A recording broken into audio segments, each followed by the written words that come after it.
เอาต่อไปเจ้าเป็นช่วงของพี่แนน74เอาเต็มที่เลยเจ้าเชิญเจ้ากับก่อนที่เราจะได้ตามไทยปัญหากันเนาะนะครับวันนี้ก็ฝากธรรมะจากหลวงพ่อคูณเนอะถึงแม้เพื่อจะมรณภาพไปแล้วนะครับแต่ก็เอาได้รวบรวมเนาะแบบอิริยาบถเกี่ยวกับหลวงพ่อคูณในสมัยนั้นนะครับคือหลวงพ่อคูณก็เป็นเทพเจ้าเนาะของบ้านอย่างบ้านไร่กันบ้านไร่บ้านไร่นครราชสีมาเนาะก็มีคนรวบรวมว่าธรรมะจากหลวงพ่อคูณนี้ถึงแม้จะหลายปีดีนักแล้วก็ยังทันสมัยอยู่เสมอเพราะว่าเพราะว่ากูก็อยู่ของกูอยู่ดีๆคนนั้นทีคนนี้ทีรี่มาหามากันจนล้นวัดเปี่ยมศรัทธาราวกับว่าทั้งจังหวัดมีวัดเดียวมาให้กูโขกเขกมะงิกงุ้มเมื่อนะกูสุดกลุ้มเปลี่ยนเป็นไม้ได้หวาดเสียวแต่ที่มันจะนี่บอกว่ามันกลับดังขลังกว่าแห่มาเกลียวกระทั่งเยี่ยวยังเหตุจองเป็นของดีเยี่ยว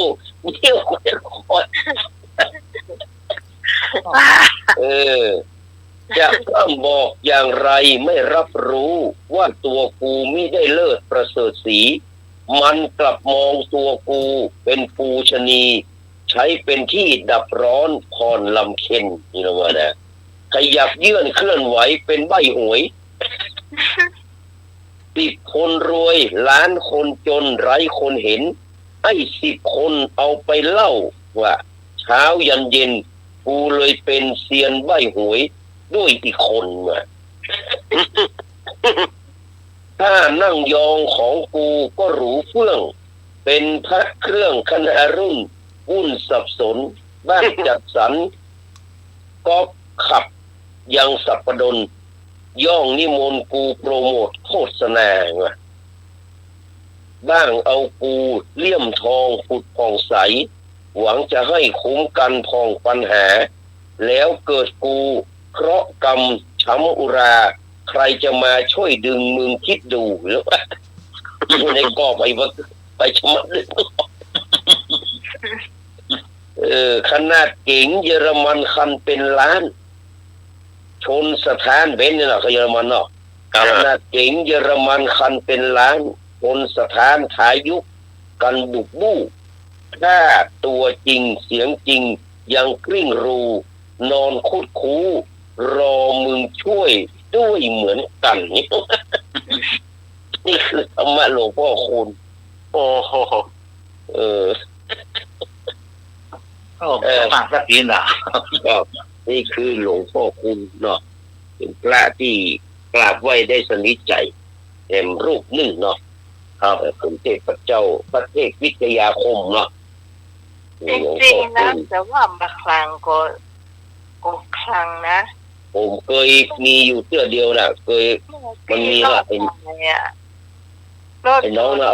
อาเหรียญหลวงพ่อคูณฮื้อนะก็ลงเลยลดลงเลยเขาก็ตีไป2 อย่างตีเป็นต้องคูณกับว่าหลวงพ่อมันมีหลวงพ่อคูณเขาลดลงมาแล้วนี่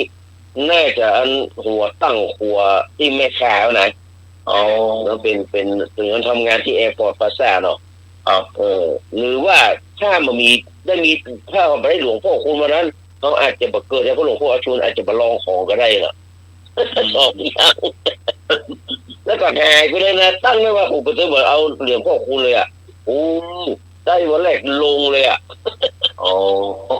ลงเลยแล้วเหรียญพ่อคูณก็แห่ไปพระก็ผมไม่อยู่ด้วยกันไม่ได้พระที่ห้อยคอที่ไหนห้อยคอแม้แต่ครูบาศรีวิจัยแต่ก่อน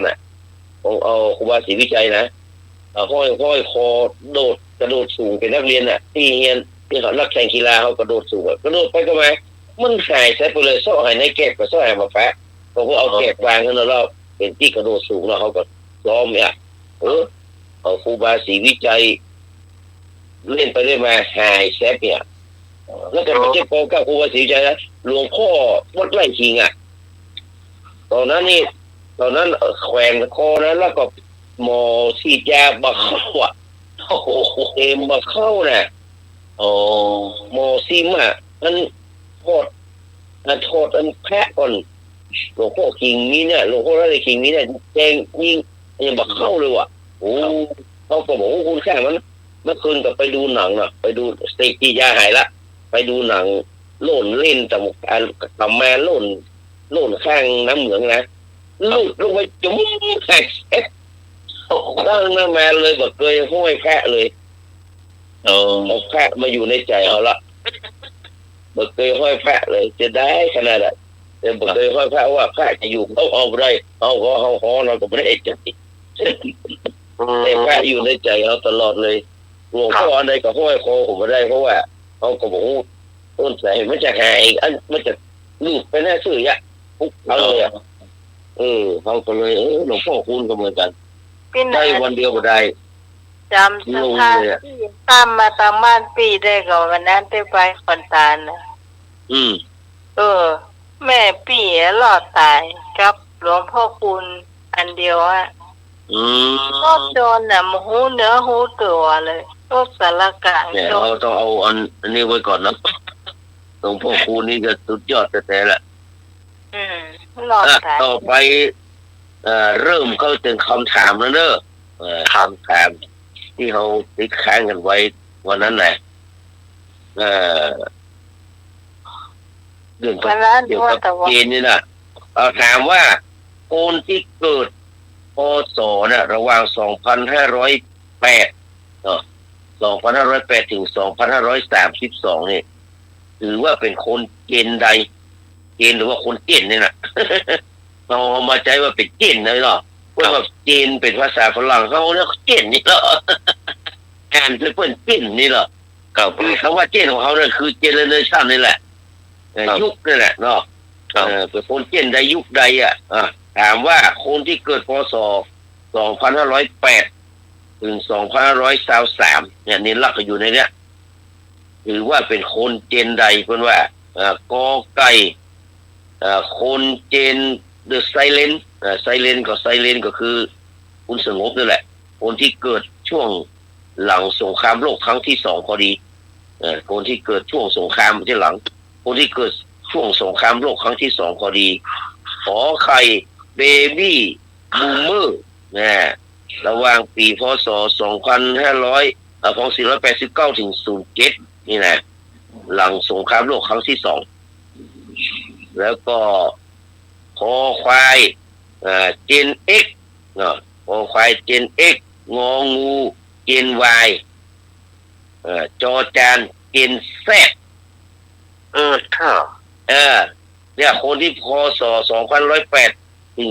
2,132เนี่ยเพิ่นว่าเป็นคนเจนใดกอไก่เดอะไซเลนขอไข่เบบี้บูมเมอร์คอควายเจน X งองูเจน Y จอจานเจน Z ไปจะตายมาเนอะจะอธิบายแต่ละเจนนะใช้เวลาหน่อยจะอธิบายแต่ละเจนนี่นะรับกันหรือยังครับเจอแล้วครับ2260589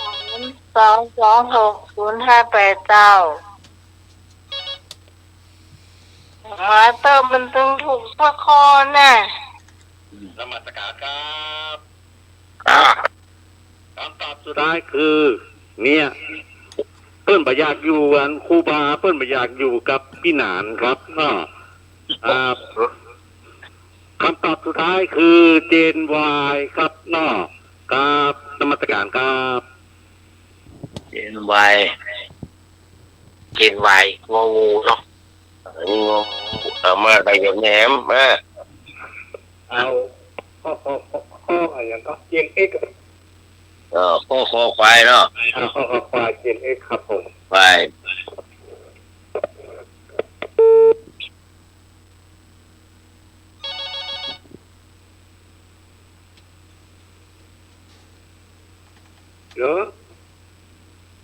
ไอ้ก็ได้ก็ไก่เนอะก็ไก่เนาะครับไซเลนเหรอไซเลนเมมเบอร์ คุณสงบแค่คุณสงบ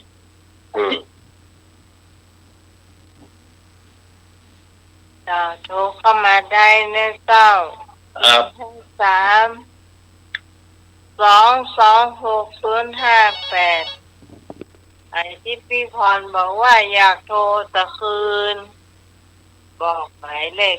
ไว้แล้วเจ้า แล้วพรเอราวัณหายแซ่บเลยแหละ ว่า จ้าเจนเอ็กจ้า เซนเอ็กเนาะ เจนเอกเนาะพี่กรณ์เนาะ จ้าจ้า ครับ พี่กรณ์ไปถามไผมาลูกบาพี่กรณ์เนี่ย ฮะ ไปถามลูกบาพี่กรณ์มากะ ไม่รู้ก็เดาไปตามนั้นสิ ภาษาอังกฤษก็ไม่ได้สักตัว อธิบายดี ผมยาวเบบี้อ่ะขอใคร ๆพูดเพื่อนไปนอนอย่างบ้านนึงแล้วผมถามใครมันได้สักคน พี่มันโอ้ อ่า ไปเลย เชิญเลยครับ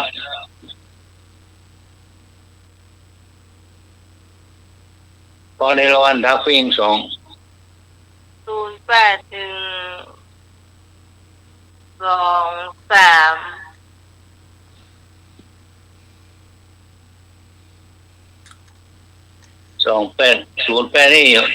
นี่หมู60แล้วเนาะ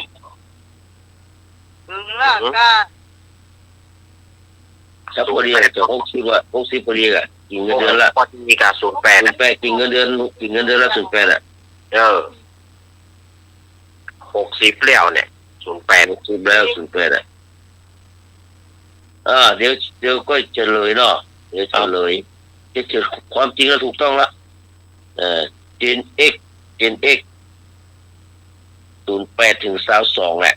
2130ถึง22นี่แหละนี่แหละเจน X อันนี้มันใหญ่มากับการเปลี่ยนแปลงหรอกเผชิญกับความท้าทายหลายอย่างเดี๋ยวจะมาอู้เรื่องเกณฑ์เนาะเพราะว่าเห็นมากี่ปีแล้วเนี่ยเนาะจริงๆมันถึงแล้วนั่นแหละสังคมไทยน่ะก้าวเข้าสู่สังคมผู้สูงอายุเรียบร้อยแล้วเดี๋ยวนี้เนาะไม่ละขั้นละไม่ละคนรุ่นนี้จะนักขนาดคนรุ่นเนี่ยรุ่น60ขึ้นไปแน่นักขันแน่เด้อมันส่วนทางกับอัตราการเกิดนั่นเดี๋ยวนี้มีแนวโน้มลดลงขนาดเนาะใครก็บอกใครได้ลูกเนี่ยจริงลูกสอนยากสอนเย็นมีสมัยมันตึ้งมันก็ได้แล้วแหละเข้ามาแล้วขั้นบีบคอขว้างนั่นโดยเฉพาะไม่ได้เป็นว่าworking woman เนาะครับคนทำงานมีความมั่นใจเนาะสนใจเรื่องการทำงานมากกว่าที่จะมีครอบครัวแหละแม่นะ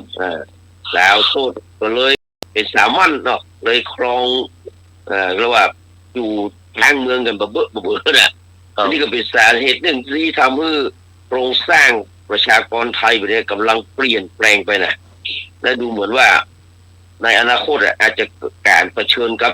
ภาวะที่ขาดแคลนแรงงานมันขาดอยู่แล้วเนี่ยเนาะ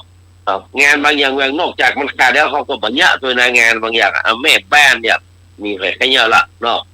ว่าเป็นอาชีพต่ำต้องไปรปภเนี่ยมันไม่เป็นนะผมอินดูนะรปภถึงไม่บ้านเลยนะฮัลโหล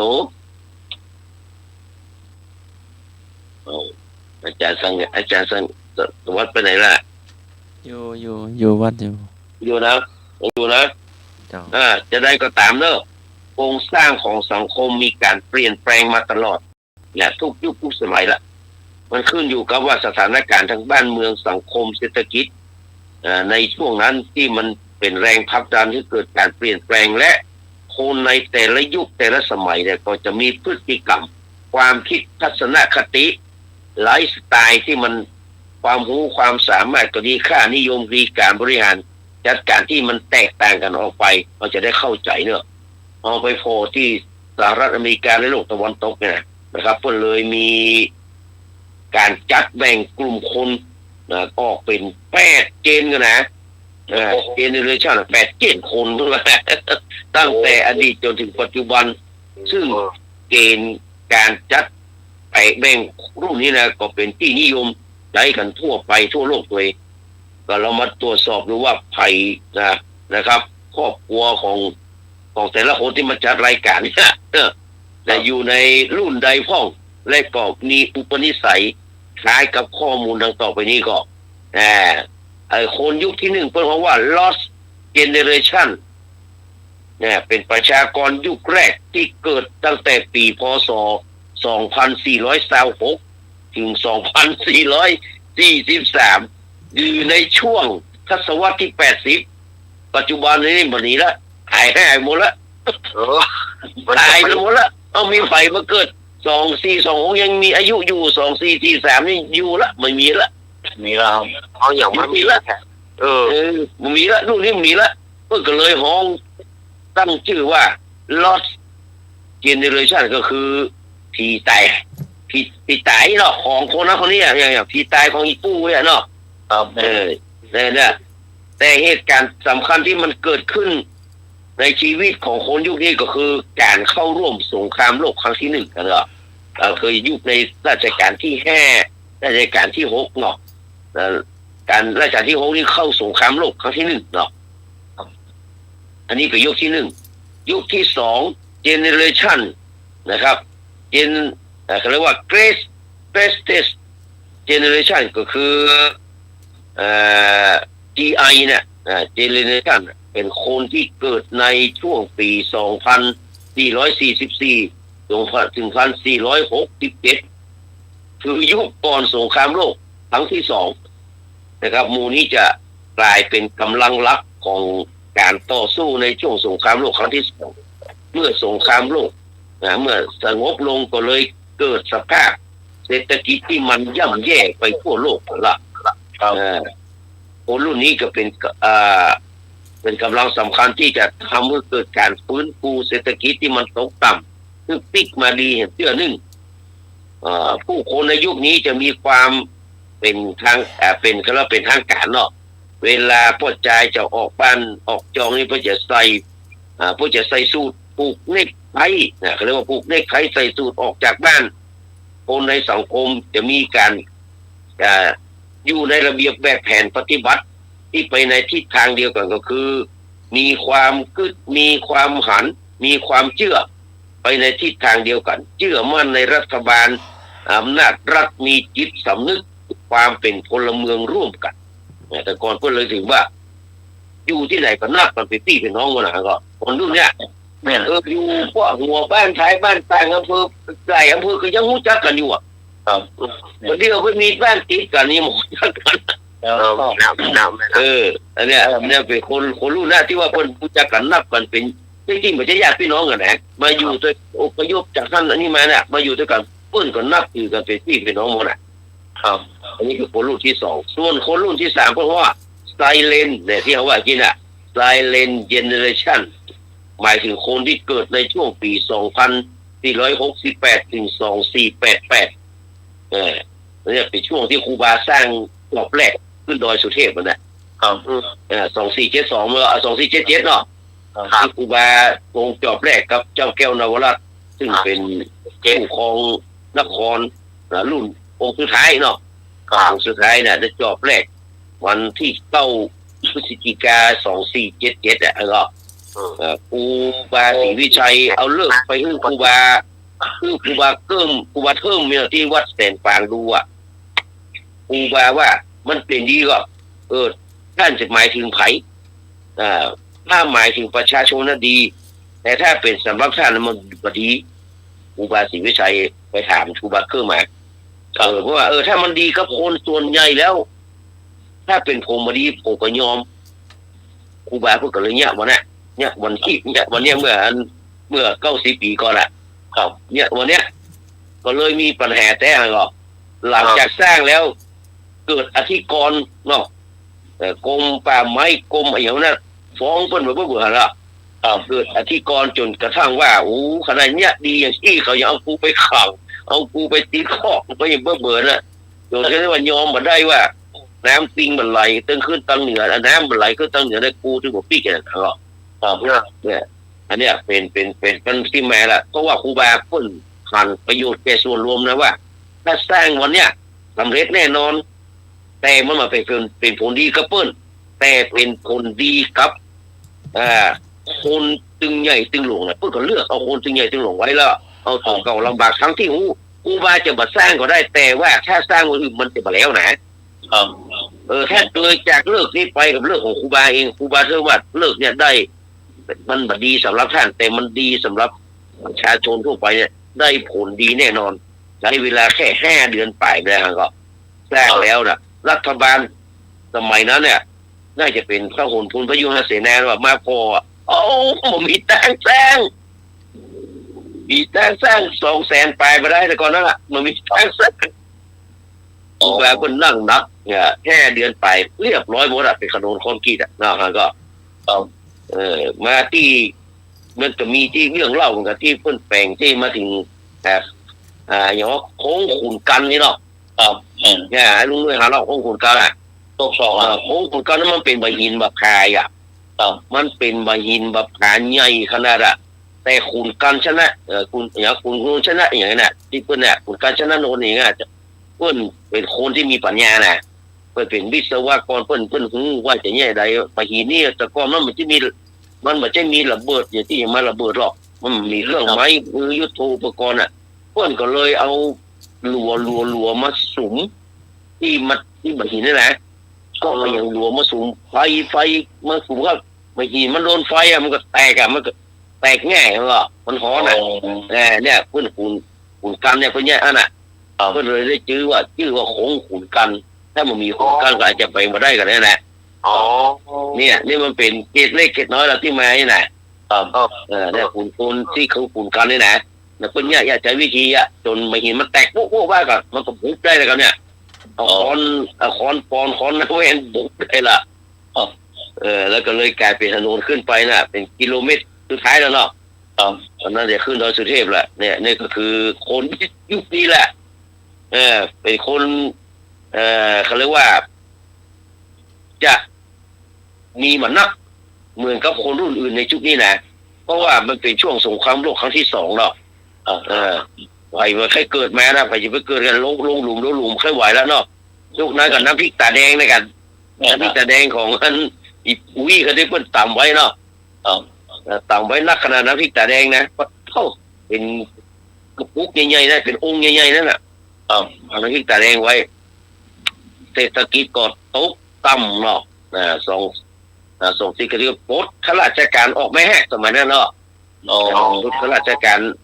เขาก็เปลี่ยนแปลงการปกครองในยุคนี้แหละ2475เนาะเปลี่ยนแปลงปกครองปลดข้าราชการกับปอใจกันเดือดร้อนมาเบื่อเนี่ยอันนี้คือคนที่ยุคเนี่ยเป็นคนที่วางรากฐานพัฒนาเทคโนโลยีอย่างต่างๆเนี่ยเป็นคนยุคเนี่ยที่เป็นวางรากฐานของเขาก็มาจนถึงยุคที่ลุงนุ้ยเลือกเนี่ยเบบี้บูมเมอร์เรียกว่ายุคผลิตเด็กเป็นยุคผลิตปั๊มเด็กยุคปั๊มเด็กคือคนที่เกิด2489ถึง2507กับพี่ไหมเนี่ยพี่ไหมก็เกิด207เนี่ยเนาะ207เนี่ย2489ถึง2ลุงนุ้ยก็เกิดยุคเดียวกันเนาะเรียกว่าเป็นยุคที่สิ้นสุดสงครามโลกครั้งที่2แต่เหตุที่ฮ้องว่าอย่างที่ผมบอกว่าเบบี้บูมเมอร์ก็เพราะว่าหลังจากที่สงครามโลกครั้งที่2สงบลงบ้านเมืองกับผ่านการสู้รบได้รับความเสียหายอย่างหนักประชากรที่เหลืออยู่ในแต่ละประเทศก็จะต้องเร่งฟื้นฟูประเทศให้พลิกมาเข้มแข็งและมั่นคงเหมือนแต่เก่าแต่คนมันบ่มีคนมันบ่มีว่ามันตายในช่วงสงครามนักกันก็ญี่ปุ่นแค่คนนั้นคนนี้บอกว่าที่แปลงไงเหรอต้องไปทางกาญจนบุรีรถไฟสายมรณะก็วันหลังตายที่คนเท่าใดเท่าเหลือเมื่อแต่ละคนมันก็ฆ่ากันแม่ฮักสู้กันฆ่ากันแม่ฮักยิงระเบิดได้ไงอย่างว่าได้ใครตะกี้อย่างว่าไอ้ลูกชิ้นแม่อย่างพวกนั้นนั่นแหละคนมันตายนักว่าพวกก็เลยต้องการปั๊มเด็กในสมัยนั้นจำได้อยู่ว่าเบ เป็นยุคของจอมพลป.พิบูลสงครามเนาะเพิ่นมานี่เพิ่นประกวดแม่ลูกดกเลยนะก่อนน่ะคนใดมีลูกนักนี่ได้รางวัลเนี่ยก็เพื่อเลยก็เป็นที่มาของเขาว่าเบบี้บูมเมอร์ก็คือเป็นยุคปั๊มเด็กเพื่อที่เอามาใช้คนยุคนั้นก็เพิ่น61 ปีขึ้นไปกันเนาะแม่น61 ปีขึ้นไปละคนยุคนั้นนะตั้งแต่คนอายุ61 ปีขึ้นไปละคนยุคนั้นน่ะต่อไปก็จะเป็นยุคแล้วจากเบบี้บูมเมอร์แล้วก็คือมันยุคนี้แล้วก็กลายเป็นเหรอยุค X เนี่ยเจน X ยุคแถมเกี้ยก็คือตั้งแต่08ถึง2522เนี่ยหลังจากที่เบบี้บูมเมอร์เนี่ยพอผลิตลูกนักลูกคนมันก็ล้นล้นโลกล้นประเทศแต่ทรัพยากรมันเหมือนนักมันยังอยู่ที่เก่าครับแน่เขามี3 ปั้นมันก็มี3 ปั้นเหมือนกันครับแต่ลูกเป็น10 คน10 กว่าคนมาอย่างเงี้ยได้มันมาไหวมันมาไหวขาดแคลนอาหารการกินเบื่อก็เลยกระแสก็เลยตีกลับจากยุคเบบี้บูมเมอร์มาเป็นการควบคุมอัตราการเกิดของประชากรอย่างกับประเทศจีนเนี่ยโดนนั้นลงว่าคือมีลูกได้แค่คนเดียวในสมัยนั้นน่ะจีนน่ะแน่นอนคนที่เกิดยุคนี้ก็คืออย่างที่ผมบอกว่า2508ถึง2522เรื่องว่าของว่ายับบี้เป็นว่ายับบี้ว่ายับบี้มาจากยังแบนโปรเฟชชั่นแนลนะครับเพราะว่ามันเกิดมาพร้อมกับในยุคที่โลกที่มั่งคั่งแล้วเขาก็จะหันถุงยางอนามัยที่เขาเอาไปสาธิตที่พอก็หมอสาธิตเอาใส่ที่เนี่ยก็ใส่เนี่ยก็มีลูกมากจะยากจนอะไรก็เอาใส่ที่หัวไม่มือเวลาเขานอนด้วยกันเขาก็ใส่หัวไม่มือเลยก็ทำเหมือนคุณหมอทำไมมันเกิดมาอีก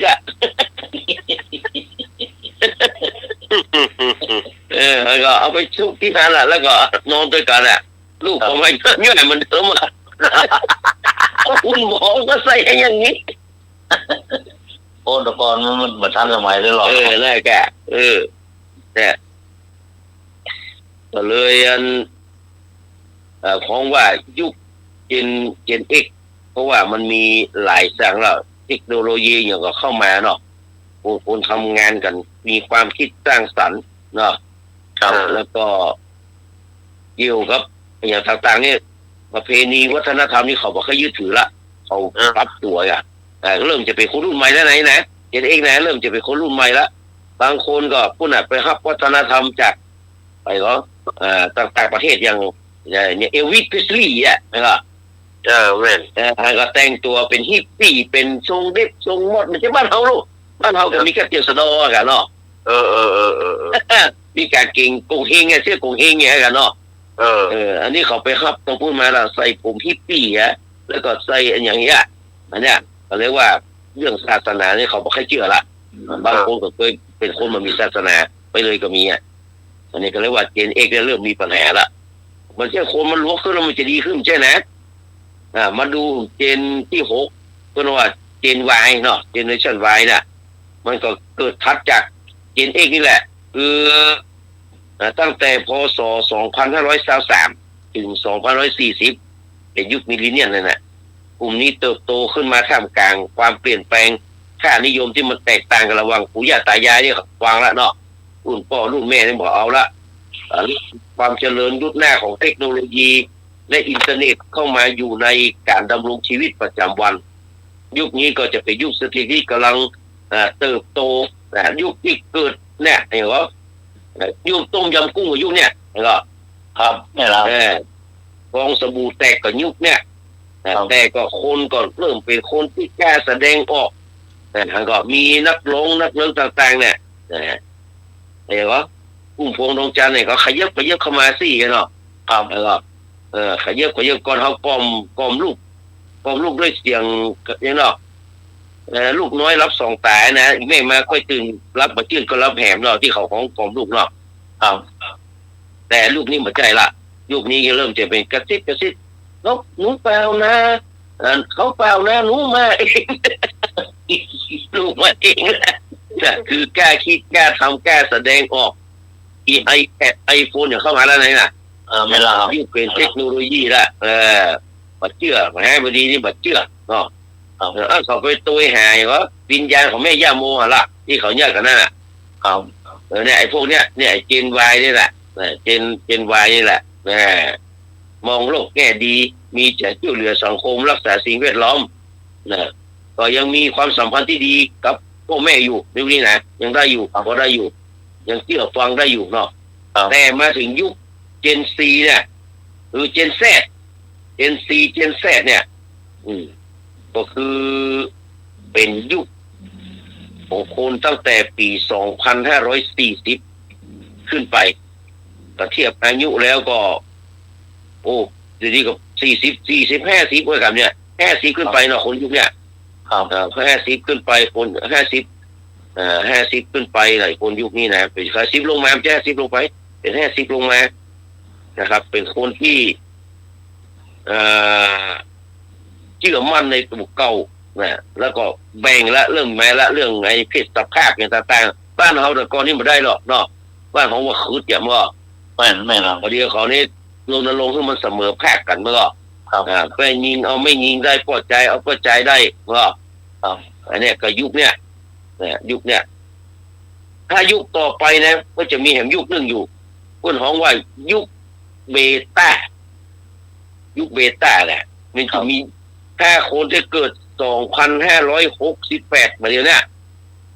ถ้าใครเกิดมาเดี๋ยวนี้2568ถึง2582เนี่ยคนของยุคเบต้าจากยุคอัลฟาแล้วไปเป็นเบต้า67นี่ยุค53ถึง67นี่ยุคอัลฟาเนี่ยมาแล้วมีละอัลฟาและตัด68ปีเนี่ยเป็นต้นไปถึง2582พวกเจ้าของยุคเบต้ามันจะอย่างผมว่าเกิดขึ้นน่ะคือ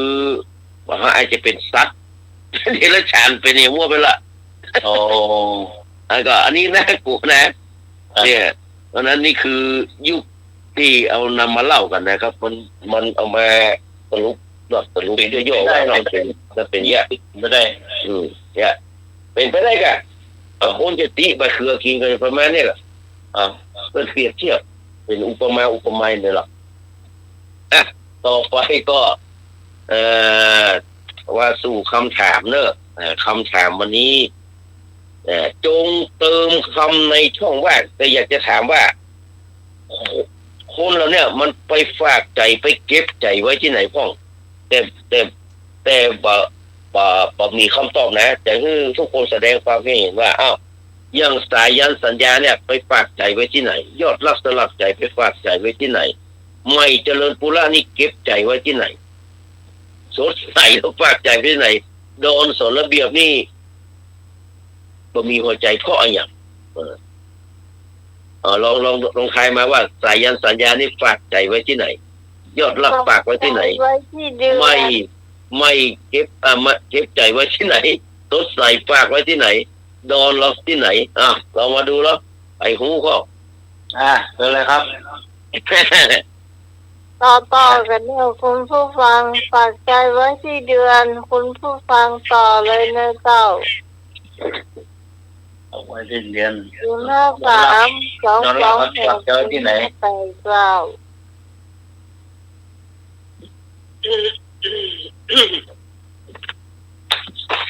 เยลี่ต่อไปเลยพี่กรณ์มา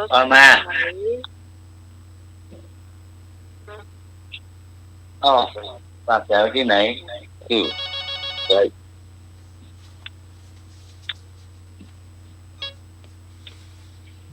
เจ้าน่ารักสลักใจฝากใจไว้ที่อีสานฝากใจไว้ที่อีสานยอดรักเนาะเตือนใจดวงนี้ไว้ที่อีสานเจ้าช่วยกันเจ้าช่วยกันเอาคนแรกคนนึงก็ได้อยู่เอาสมมุติก็แล้วแต่เนาะเจ้า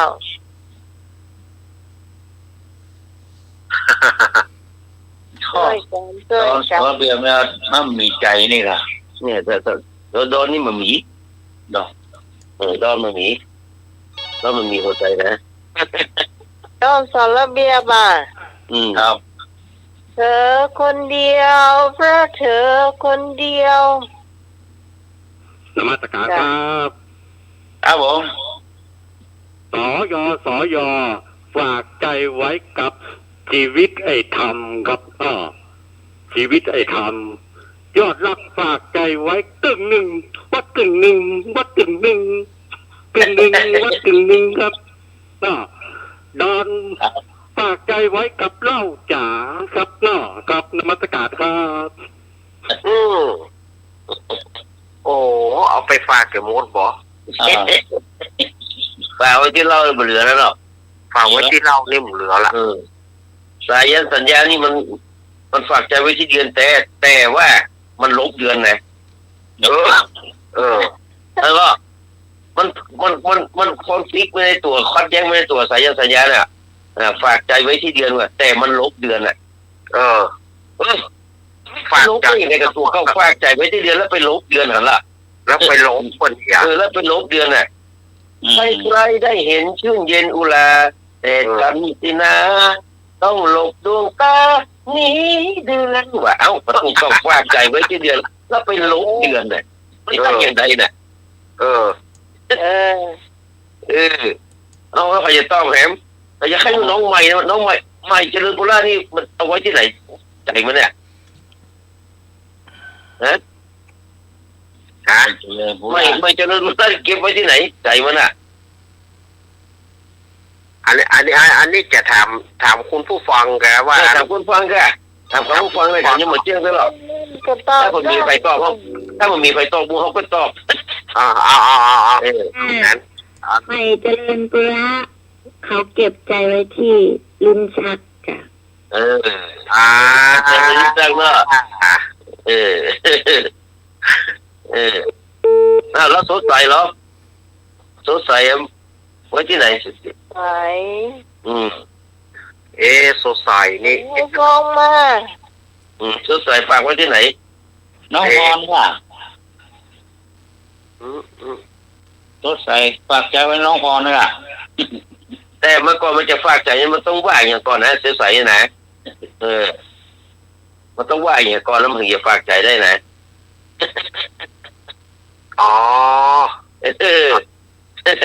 มันต้องว่าอย่างก่อนมันถึงจะฝากได้นะแต่ใสๆนะไม่ใช่หมดซื้อหรอกย้อนเล่าว่าฝากดวงใจตรงนี้ไว้ที่อีสานนี่มั้งช่วยทำงานตีเข้าสารเข้าป่าหาแลนนี่มั้งตัวไหนมันบอกได้ว่าอันนั้นมันต้องว่าอย่างก่อนมันถึงจะฝากใจได้นะฝ่ายจะตอบจะมาแหมมาเลยมันมีใครคิดไปทุกเรื่องนี้นะมันเป็นม้วนๆนะครับเลยที่พระเจ้าสมัครว่าที่พระเจ้าไปเนี่ยมาละมาเจอกันกันมาเลยมาเจอกันสวัสดีเจ้าของสดใสลมโพธิ์ทองไม่รู้นะเคยได้ยินเขาร้องว่าบอกรักฝากใจถูกต้องเอารักมาฝากพี่น้องเรามาฝากก่อนมันถึงจะฝากใจได้เมื่อ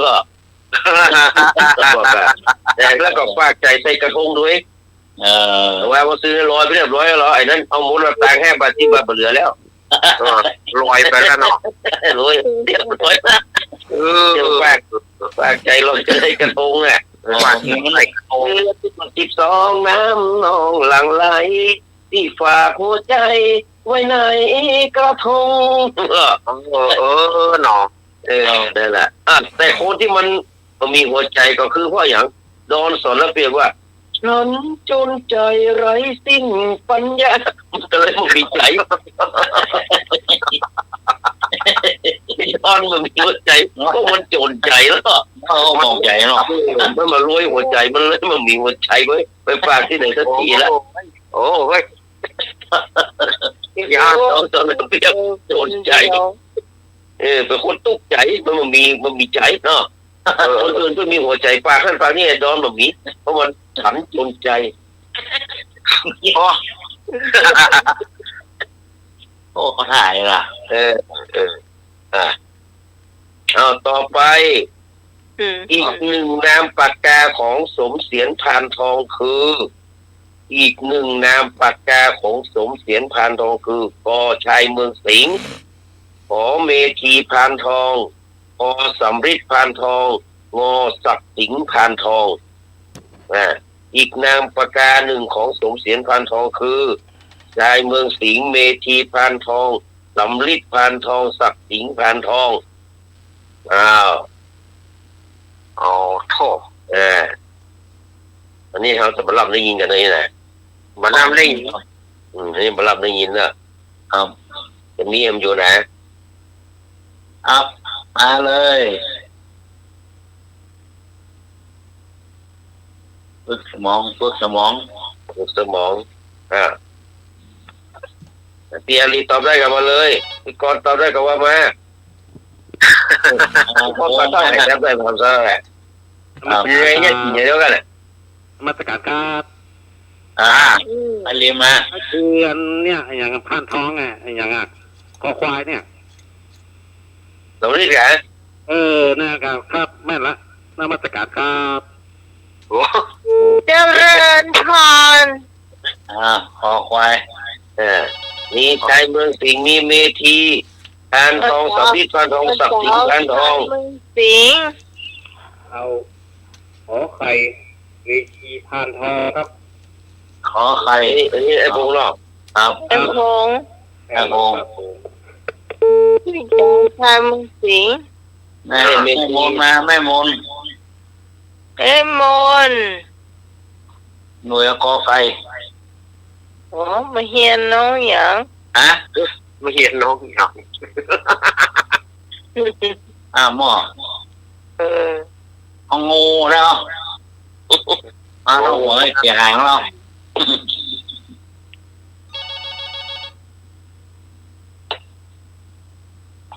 มาเจอกันช่วยไอ้นึกขายแซ่บไหมนึกพี่กรก็ว่าชายเมืองสิงห์จากเพราะคนอื่นไม่รู้จักรู้จักหรอเจ้ากันละก่อเต่าเราวิกรเนาะไม่เป็นไรเต่ายาแปดแดงบ้านน้ำใหม่ไม่เปิดแล้วที่เห็นแล้ววันนั้นมาเจอกับเพื่อนช่วยพ่อกะมันเป็นไผ่เฉลยครับเฉลยคือข้อขอไข่เมธีพานทองโอ้เมธีพานทองให้ผมถูกต้องว่ามาสร้างเปียบุระภาษาอะไรล่ะพานทองนี่บอกเคยได้ยินแต่เมธีพานทองเนี่ยผู้ใจเมธีพานทอง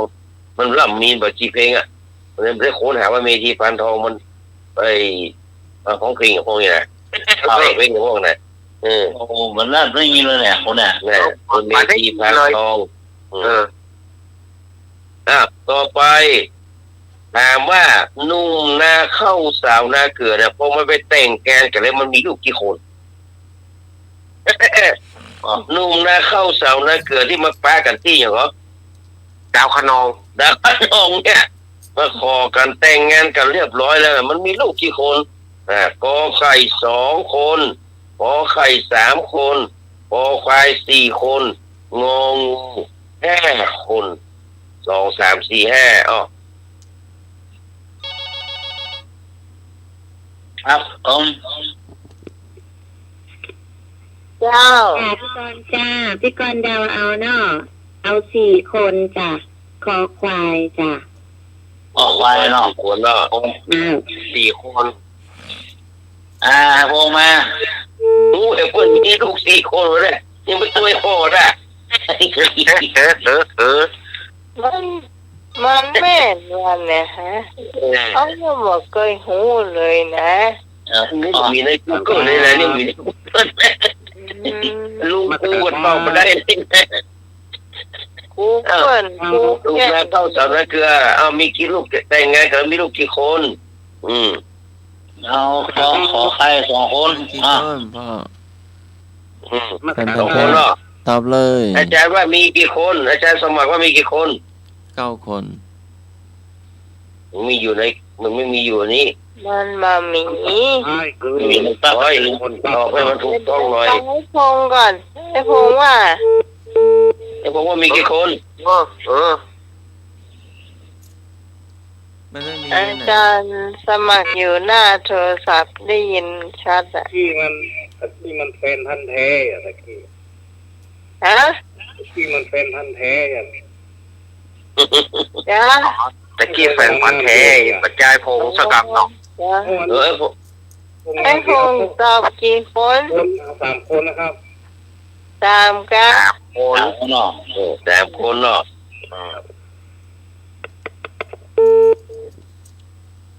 โหหนึ่งใหญ่ในเพลงมีว่าลู นี่ ก ก็มีก็ถ้ามีได้เฉลยได้ไหม เจ้าสมัครว่า นั่นคนที่ห้องเหมือนแขกเรา 4 คน แต่สมาก็4 คนว่ะ เฉลยเนาะขาดหนุ่มนะข้าวสาวนาเกลือนี่นะถ้าว่าสาวที่อยู่อุดรนี่เป็นอันสันทนาโรงงานชื่อสันทนาเนาะอันนี้สาวนี่ชื่อสันสนีนะสาวนาเกลือนี่ชื่อสันสนีนะครับชื่อสันสนีแต่งงานกับหนุ่มนาเข้าไปแล้วก็มีลูก4 คนลูก4 คนนะเลิกเป็นเลิกต้องแบ่งลูกคนละครึ่งลูกหนิงลูกหนึ่งต้องมาอยู่กับฉันลูกอุ้มเธอเอาไปก็แล้วกันอยู่ใครอยู่มันคงสบายเจ้าเฮ้ย ว่าไหนมานี่ แบ่งลูกคนละครึ่งอะก็เพลงแบ่งลูกคนละครึ่งอะล่ะมันเเลยที่เลยแบ่งเอาเลยลูกเราพอย่าเมาอย่าเอาลูกไปตายล่ะแต่เธออย่าให้ลูกอดตายส่วนฉันสบายก็แล้วกันเธอพี่พรมาได้ไปถามเพื่อนเนาะนี่อยู่บ้านใกล้พี่พรนี่นะจะเลิกที่เลิกผมเลิกว่าจะแบ่งเขาบอกว่าเมาเหล้าก็อู้กันอะไรกันเนาะคิดกันเนาะแต่เนี่ยมีลูก4 คนแน่นอนมันแบ่งคน2 ลูกคน2หนิง1ไปอยู่กับมันว่ะพอดอุ้มไปอยู่กับมันแม่มัน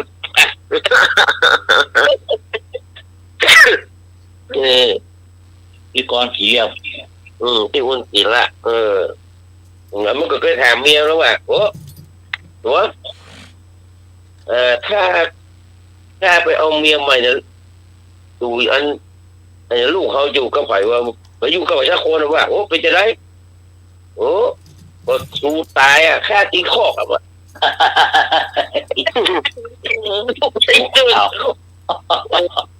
สู้ตายแค่ตีข้อ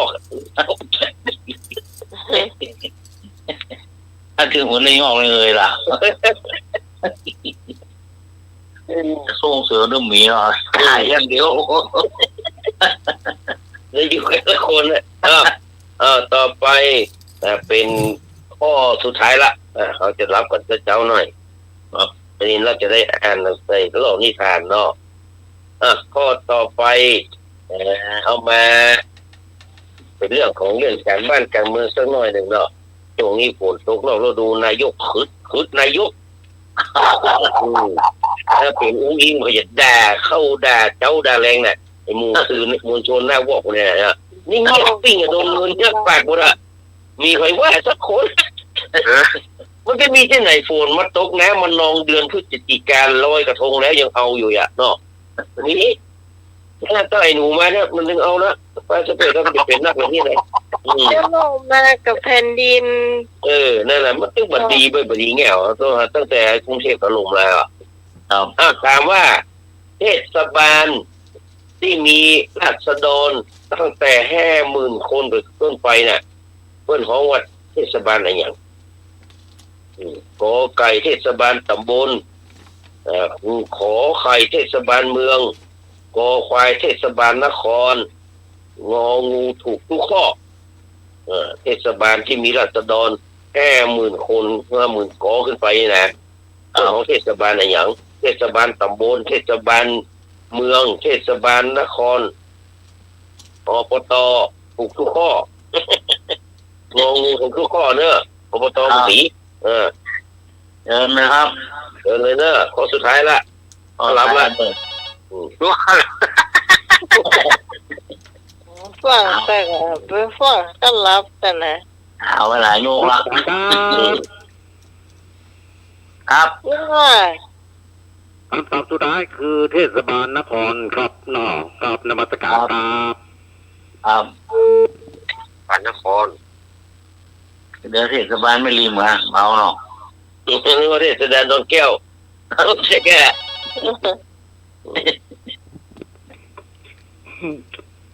พี่กรณ์ก็ตอบเทศบาลนครเหมือนกันค่ะเทศบาลนครเนาะถ้าพวกอย่างเดี๋ยวบ้านเราเขา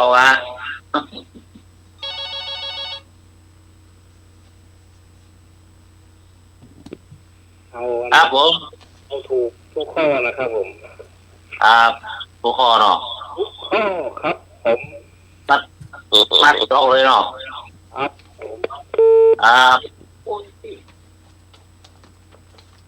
พี่สาวเทศบาลตำบลเทศบาลนครนะเฉลยแล้วเทศบาลตำบลนี่มี 7,000 คนขึ้นไปเทศบาลตำบลเหมือนแก้วเนี่ยต้องมีคน 7,000 คนขึ้นไปกันนะเทศบาลได้นะเทศบาลตำบลได้นะเทศบาลเมืองนี่มี10,000 คนขึ้นไปอย่างเทศบาลเมืองไม่เหี้ยเทศบาลเมืองโดนแก้วเนี่ยเนาะที่ตัวเทศบาลเมืองไม่โจ้เนี่ยเนี่ยมีคน10,000 คนขึ้นไปเทศบาลที่ใหญ่ที่สุดเทศบาลเมืองที่ใหญ่ที่สุดคือชลบุรีส่วนเชียงใหม่เฮานี่อยู่ที่อันดับที่97เนี่ยแต่เทศบาลนครที่มันถูกต้องนะเทศบาลนครนี่นะที่มันใหญ่ที่สุดก็คือเทศบาลนครเจ้าพระยาสุรศักดิ์อยู่ที่ชลบุรีมีพื้นที่ 276.98 ตารางกิโลเมตรแล้วเทศบาลนครที่ใหญ่ที่สุดมีประชากรมากที่สุดก็คือที่นนทบุรีที่นนทบุรีนี่ก็คือปัญหาที่ถามวันนี้เนาะตรงกับเจ็ดเล็กเจ็ดน้อยโลกสู่กันฟังวันนี้เนอะก็ฝากขอกับทุกคนทุกท่านเนอะกราบนมัสการขอบพระคุณนะครับท่านพระครูสมุวิสุวัฒน์วรกิจโตเจ้าอาวาสแล้วก็ผู้อำนวยการสถานี104.50 เมกะเฮิรตซ์ขอบพระคุณท่านอาจารย์พระครูบริการสมัครยานสีโลเชิญพรขอบพระคุณท่านอาจารย์สามเณรเอาลักษณ์ปัญโยนันท์นะครับครับหัวหน้าขอบคุณพี่สมัยสุริยนต์หัวหน้ารายการธรรมะไกลเกียรติเนอะขอบคุณไอ้ลุยสว่างเมฆเนอะครับผมแล้วก็ขอบคุณท่านผู้ฟังที่ทางบ้านทั้งที่โทรมาและไม่ได้โทรมาทุกคนเนอะขอบคุณทุกคนทุกท่านเนอะนะครับขอให้มีแต่ความสุขกายสบายใจปราศจากโรคภัยเนอะมีแต่จบมีแต่ใจเหมือนกันทุกคนทุกท่านครับกราบนมัสการขอบพระคุณและก็กราบสวัสดีครับผมอันนี้ก็ประชาสัมพันธ์กับพี่นันอินสมหรือว่าพี่นันจะสีน้อยหนึ่งว่าเพิ่นจัดรายการคลื่น 92.25 ตัวในเจ้าของรักเชียงใหม่51วันพุธวันพัดในเจ้าตั้งแต่ 11 โมงไปจนถึงพุ่นนะเจ้า 4 โมงหรือว่า4 โมงเกิงบนน่ะโอ้โหก็ฟังเอาจนจุใจก็แล้วกันไอ้มีวิทยุก็หิ้วไปตัวเจ้าถ้าเจ้านี่จะบอกให้พลาดแต่ว่าวันเสาร์นี่ก็ฟังพอเตยงีบรับไปให้หน่อยตื่นมาเจอเพลงผ่อนตัวเก่าพอดีทานินเต้าโอ้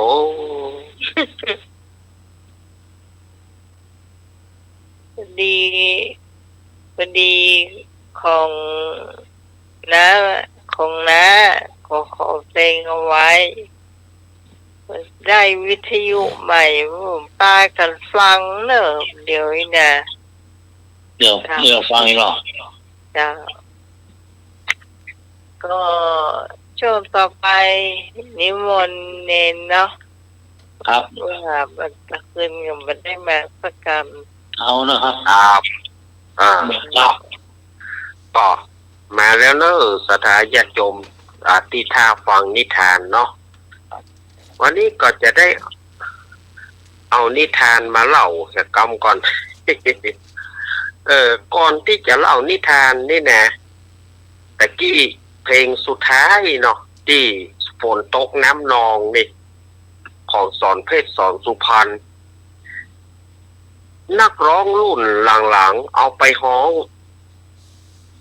เขาจ้างไปผิด เขาจ้างไปผิดเวลาที่ไปฮ้อง เพราะว่าเพลงนี้มันฮ้องเนี่ยไอ้สำนวนมันจะติดกัน ถ้าฟังบะทีถ้าเปิ้นบะแยกจริงๆเนี่ยจะฟังเนี่ยอย่างฝนก็ตกลงมาในนาน้ำนองอึ่งอ่างก็ร้องตัวพองเสียงก้องเนี่ยในเพลงภายหลังมาคนที่เอาไปฮ้องเนี่ยส่วนมากจะผิด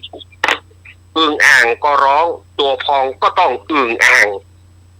มันจะผิดตัวนี้ เหมือนกับอย่างเพลงของเท่ไหมก็เพลงของเท่เนี่ยจริงจึงเธอน่าเหรอเธอรู้เต็มอกส่วนมากจะเอาไปจริงจริงเธอน่ารักเธอรู้เต็มอกมันจะไปผิดตัวเนี้ยส่วนมากที่เขาเอาไปฮ้องใหม่พอจริงที่เพลงที่สอนเพศฮ้องเนี่ยมันเป็นอึ่งอ่างก็ร้องตัวพองเสียงก้องกบมันหน้าฝนตะโกนร้องเพลงกล่อมนามันจะมีท่อนแยกที่มันถ้าเขาฟังแล้วก็มีแหมท่อนหนึ่งฝนก็ตกปล่อยเนี่ยกบก็เหงาพี่ก็หงอยเนี่ยร้องพลอยเตียงลั่นเลยสาวเอ๋ยเนี่ยบางคนก็ร้องพลอยปืนลั่นเลยสาวเอ๋ย มันจะเพราะว่าเพลงนี้มันจะติดกันเวลาที่เปิ้นฮ้องถ้าใบแยกจริงๆจะฟังยาก อันนี้เอาเป็ดเกตเล็กเกตน้อยบ่ได้เนาะคือสถาญาติโยมเป็ดเกตเล็กเกตน้อยบ่ได้ต่อไปเป็นนิทานในเรื่อง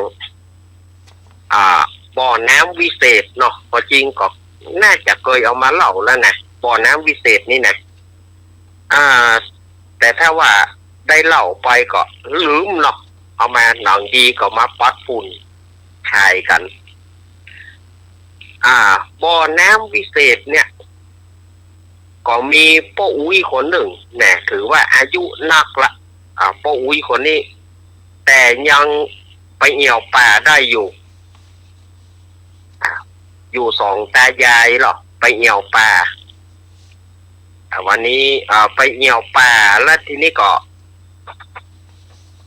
ไปหันใส่กระต่ายเนี่ยป้าอุ้ยคนนี้ไปหันใส่กระต่ายซึ่งเป็นกระต่ายแก่ละ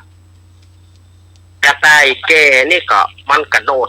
ลงไปกินน้ำในบ่อน้ำบอกว่ามันออกมามันกลับกลายเป็นตัวนุ่มเหมือนมันหลอกคาบได้มันกลับกลายเป็นตัวนุ่มป้าอุ้ยคนนี้ก็บอกว่าคานตะกี้มันเป็นกระต่ายเท่านี่แน่แต่บัดเดียวนี้เพราะเหตุหยังมันถึงมาเป็นตัวนุ่ม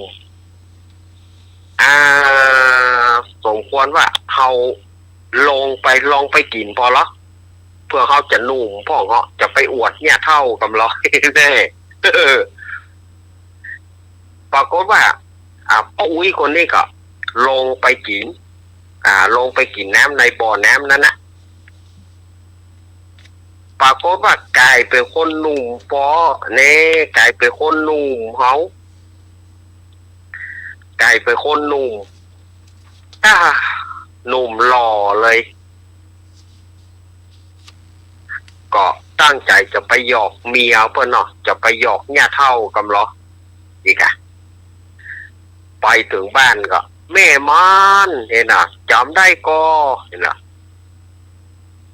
ทีนี้ส่วนว่าแม่อุ้ยมันบอกหูจักหรอเพราะมันหนุ่มนี่เนาะผัวมันหนุ่มนี่มันก็นึกว่าเราอ่อนมาหยอกมาเคียวไว้อีกอะมาเล่นหน้าเล่นตานี่เนอะใจหลุ่นแม่เท่าอันหลุ่นแม่เท่าคิงกันเนอะเห็นโอ้ยไปอู้อย่างนั้นแฮแม่มันข้านะอีรอโอ้ก็สู้ยังว่าแต่เมื่อจะออกไปเนี่ยอยู่ด้วยกันตึงวันเนี่ยสูเท่าแล้วนะนี่อย่างถึงมาเป็นคนหนุ่มพอเท่านี้ก็เลยเล่าให้ฟัง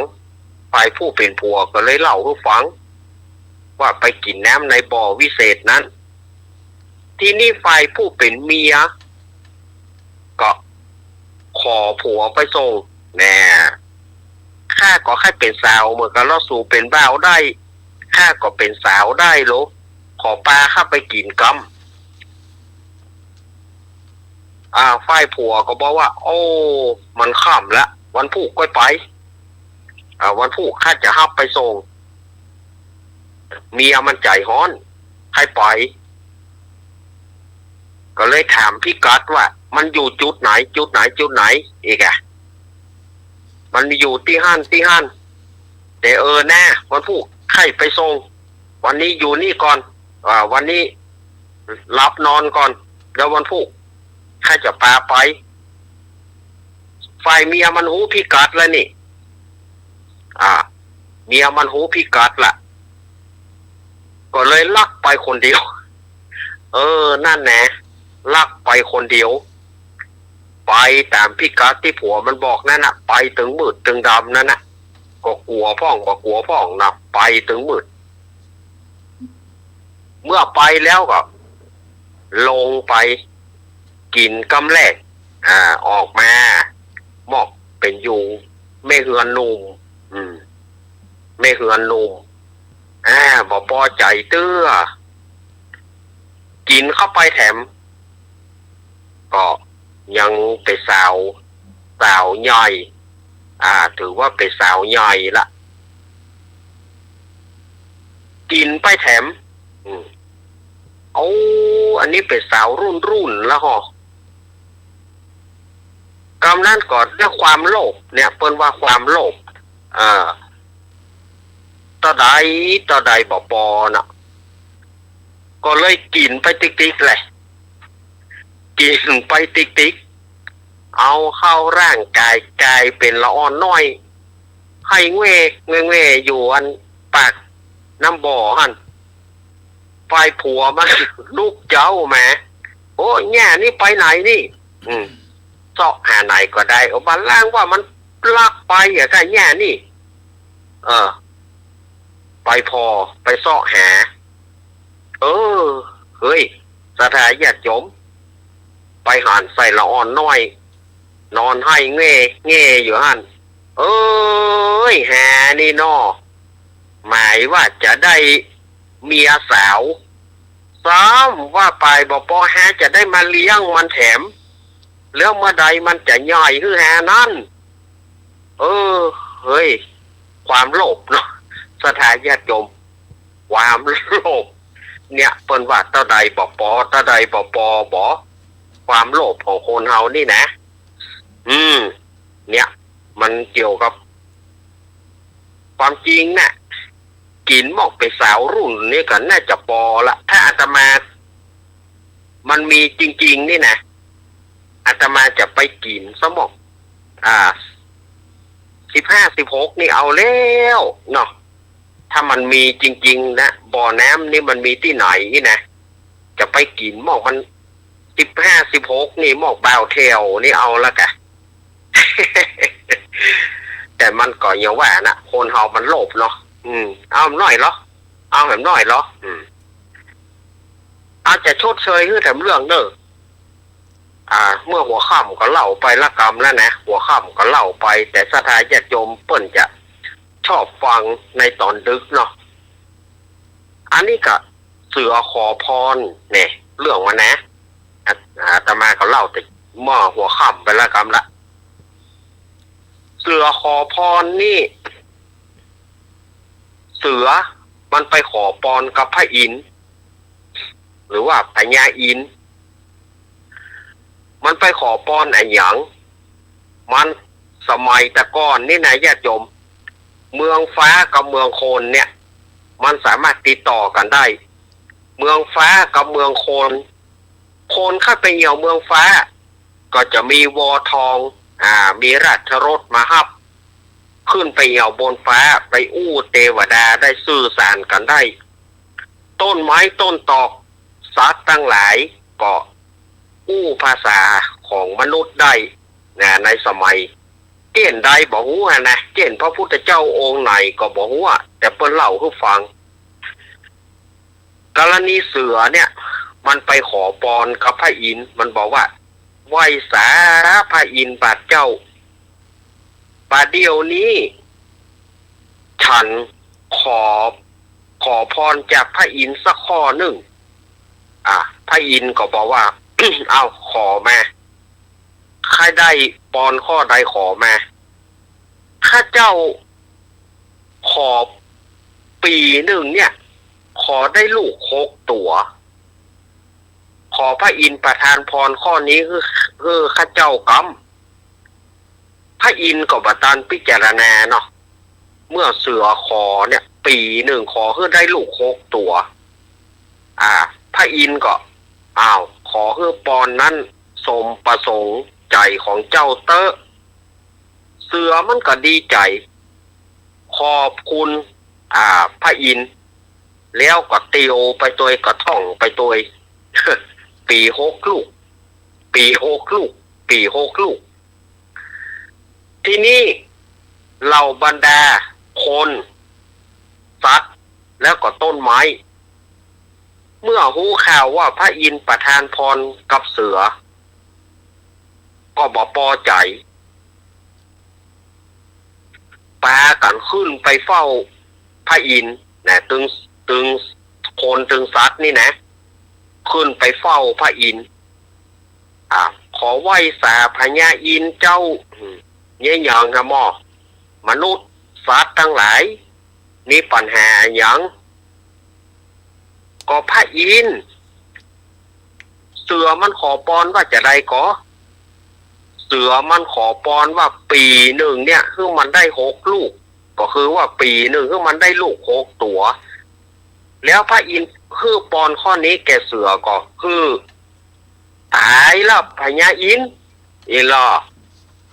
สัตว์ทั้งหลายก็ดีคนทั้งหลายก็ดีตายแล้วพญาอินทร์ยังบ่พิจารณาก่อนไปฮื้อปอนมันได้จะได้ก็เพราะอะไรอย่างล่ะโอ้ถ้าหากว่าเสือเนี่ยปีหนึ่งเนี่ยมันได้ลูก6 ตัวก็สัตว์อย่างเฮาหรือพวกมนุษย์ก็ตายอย่างเดียวได้แค่จะไปอยู่อย่างได้หรอมันก็จะเอากินหมดได้แค่โอ้พระอินทร์นี่อย่างใดเนี่ยคือปอนโดยบ่ใครควรมาหอบขอให้พระอินทร์ไปแก้ใหม่เนอะไปแก้ใหม่เลยไปขืนปอนมันเหียโอ้เฮาเป็นพระอินทร์เฮาใหญ่กว่าเทวดาทั้งหลายถ้าจะเปรียบแล้วเฮาเป็นกษัตริย์แห่งเทวดากษัตริย์ตรัสแล้วบ่คืนคำเฮาพญาอินทร์คือปอนเปิ้นแล้วจะเอาคืนบ่ได้ต้องแก้ไขด่วนกากบ้านก็คนก็ตายสัตว์ก็ตายหมดอะกะมันจะยับกินหมดอะโอ้พระอินทร์อย่างนี้ล้ำเหลือนี่คนก็ต่อว่าพระอินทร์สัตว์ก็ต่อว่าพระอินทร์ขอให้พระอินทร์ไปแก้กำปอนนั่นพระอินทร์ก็จะไปคืนปอนมันก็บาดปะเหมาะแต่ก็จะไปทำเพื่อเสือนี่มันสะดุ้งดีกว่านี่นะ อินทร์ก็เลยฟังเหาะไปด้วยฤทธิ์เนาะเหาะไปโวกแน่เสือก็ดีใจก็ท่องปีได้6 ลูกปีได้6 ลูกปีได้6 ลูกมันก็ท่องไปตัวเองนะตีโอไปตัวก็ท่องไปตัวเองนะทีนี้ก็มาถึงที่พระอินทร์ปลอมเป็นไก่โวกแน่มันนะพอโวกเกิดเสือก็ท่องไปตัวปี6 ลูกปี6 ลูกทีนี้มาถึงที่พระอินทร์ยืนอยู่เป็นไก่ยืนอยู่พระอินทร์ก็เนี่ยได้ปลอมเป็นไก่ก็ตบปีกขันตบปีกขันต้มบ่มตบปีกขันมันปรากฏว่าเสือนะมันสะดุ้งมันก็เลยท่องผิดไป6 ปีได้ลูก6 ปีได้ลูก จากปี6 ลูกนั่นนะมันสะดุ้งพระอินทร์ไปตบปีกขานมันก็เลยว่าเพี้ยนไป6 ปีได้ลูก6 ปีได้ลูกเสือจึง6 ปีไหนมันจะได้ลูกตวง6 ปีไหนมันจะได้ลูกตวง อันนี้เอาเป็นนิทานชดเชยคือ2 เรื่องเนาะหลังจากที่ไปได้มาแต่คืนนี้มันจะแต้กับบะแต้ของเถอะเพิ่นเล่ามาเป็นนิทานปลัมปลาเป็นนิทานเก่าๆอาตมาก็เอามาเล่าให้ฟัง มันให้สะดุ้งเนาะไก่ไทยตัวใหญ่พอดูเนาะเป็นโตพระอินทร์ตกปีกขันมันสะดุ้งเนาะมันท่องไปจะดีหรอก6 ปีปีได้6 ลูกปีได้6 ลูกบอกก็ว่าพระอินทร์ไปโตปีกมันก็เลยเพี้ยนไป6 ปีได้ลูก6 ปีได้ลูกตั้งนั้นมันก็เลย6 ปีนะมันได้ลูกตวง6 ปีนะมันได้ลูกตวงแต่มันจะแต้ก่อนนะอันนี้ในตำนานในนิทานเพิ่นเล่าไว้นะว่าเสือนี่มันมี6 ปีมันได้ลูกตวงแต้ก่อนอันนี้อาตมาบอกฟันธงเนอะบอกฟันธงเนอะอันนี้เอามาเล่าคือสถานญาติโยมได้ฟังกันเนาะต่อไปก็เข้ารายการของเราต่อไปเนาะเจิญโยมปี่เนอะ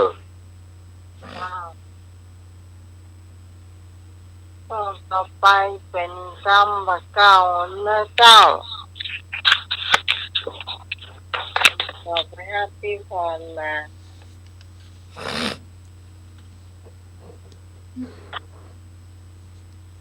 ที่พรพระเจ้ามาเจ้า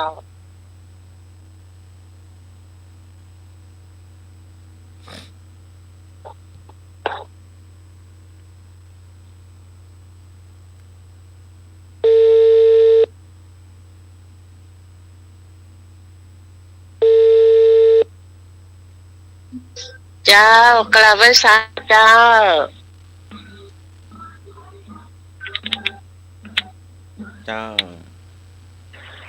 กำบ่เก่ากะ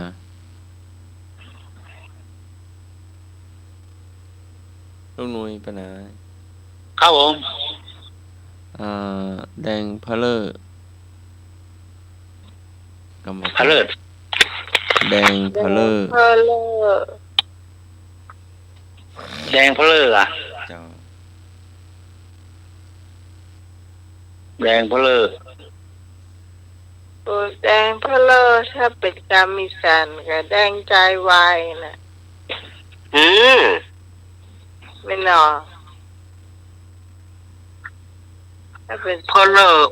อร์นี่เขาจะมันจะแปลว่าเขาก็ว่าได้เนี่ยแต่เขาแปลจะมาเอามาเป็นคำภาคกลางนี่รู้สึกว่าจะยากพอดูเนาะเพอเลอร์นี่นะก็คือมันแดงเต้แดงว่าอะไรนะเนาะมันน่าจะเป็นอย่างนั้นนะบอครับแดงเพลอแดงเต้แดงว่าแดงเป็นจุดใหญ่จุดเดียวครับแดงเพลอ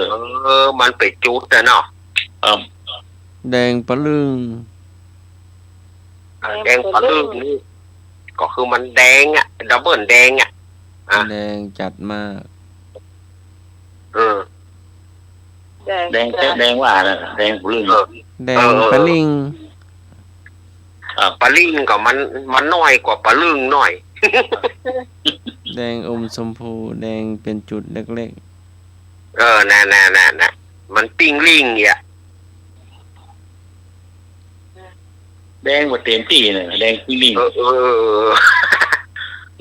แดงหาม ฮะ แดงหาม แดงแฮม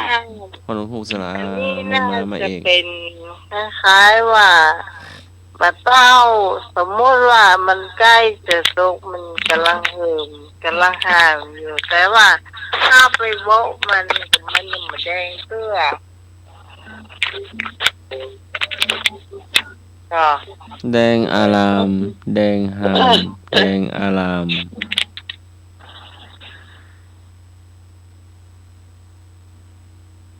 แดงอะไรมันแดงแจ้งเลยอ๋อ เหลืองหาม เหลืองห้ามเหลืองมาแจ้งเหมือนนี่หมอกห้ามเลยล่ะ เหลืองอา ออก ราม ครับ เหลืองซึม เสริมเหรอน่าจะ เป็นจะได้เรื่องซึม เติม เหลืองเสริมเหลืองมันแน่พอแล้วล่ะ เหลืองส้ม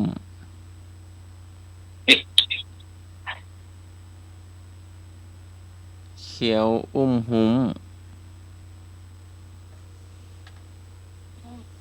เหลืองอมส้ม เขียวหุ้ม เขียวคุ้ม เขียว หุ้มออ่างสระอุมอมาไม่โทหอหนกฮูกสระอุมอมาเอก เขียวลุ่ม เขียวตาป้ามน่ะเขียวคุ้มอ่ะ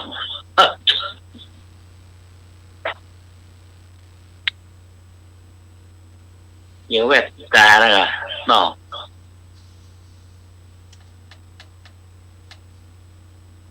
เขียวคุ้ม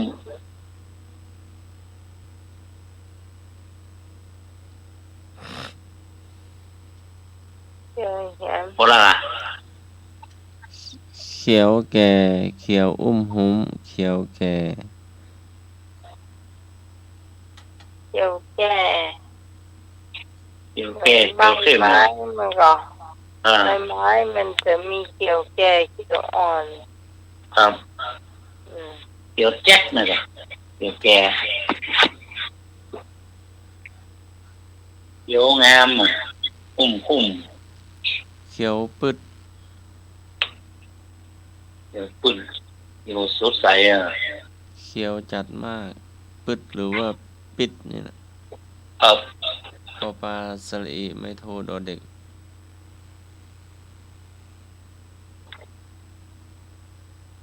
เขียวธรรมชาติเขียวเย็นตาแล้วก็เนาะ ไอ้เจ๊ มอยอ้อยหอย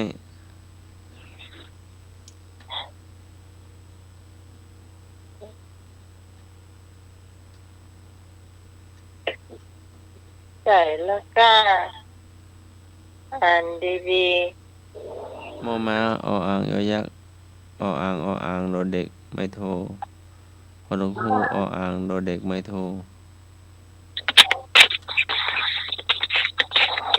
มอยอ้อยหอยสีน้ำตาลมน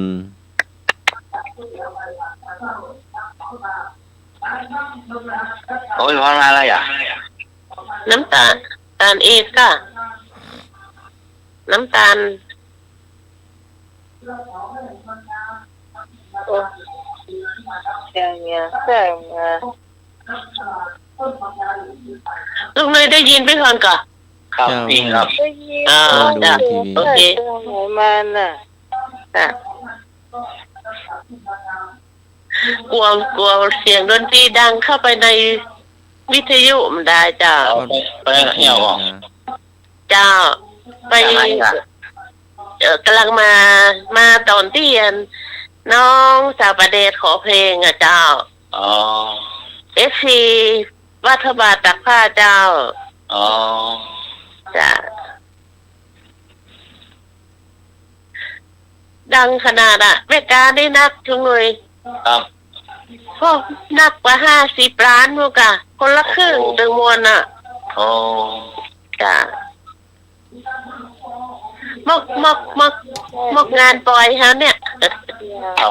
อย่างดนตรีเสียงคนอู้ดัง จ้ะ บ่แล้วกันถ้าสมัครของเก่าม นซกปก มนต์โชคโพกอ่ะ มนต์ชักก็ มันเฮาทำลำได้ทาครีมทาผิวนะ อาบน้ำมาใหม่แล้วมนต์โชคโพกอ่ะเนาะ เจ้ามันได้ใส่โลชั่นเนาะมนต์นะคะหน้าหนาวนี่ซ้ำหายอะเนาะ จ้ะ มนต์ชักก็ ต้องน้ำมู มนต์ตะซอกมนต์โชคโพกล่ะ จ้ะ ก็แขนก็หลังมือละมนต์มดโอ้โหอ่ะ มนซกปกมนมัวหรือเทาอ่อน ครับ มนสกปรกหรือสีเทาแก่ มนซกปกมนมัวเทาอ่อน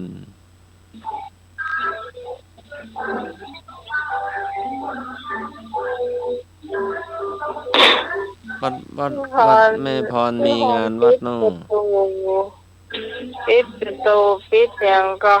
มันเสียงมันเข้าอ่ะ เสียงเข้าอ่ะเดี๋ยวปิดแล้ว จ้ะวัดมีงานกะ งานลอยกระทงอ่ะ ดังอยู่ก่อนน้องไหม แล้วก็มีอยู่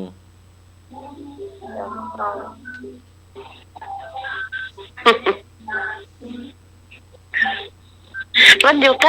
ล้น้องใหม่เฮ้ยทักไป2 หลังนี่เองจ้ะ อ๋อ มองซอกตอก มองสักก็ มองไปที่บ้านนั่นอ่ะ ดูเกาซีดจืดไป ครับมองซอกต้อง นั่ง กิน นั่งมองอยู่ห่างกาลงเลย แม่นะ จ้ะ หน้ามองซอกตอกกันนะ จ้ะ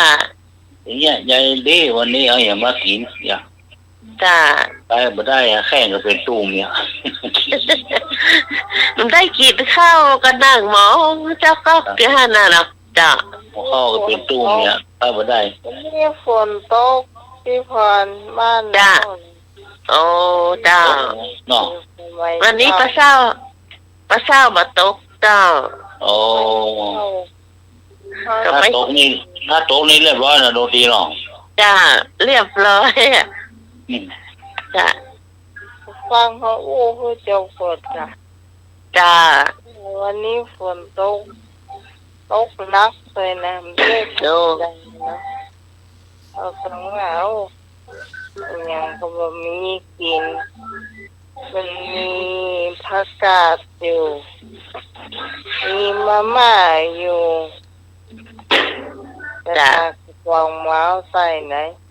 เอามาม่ากับอันผักกาดหลังบ้านค่ะวันนั้น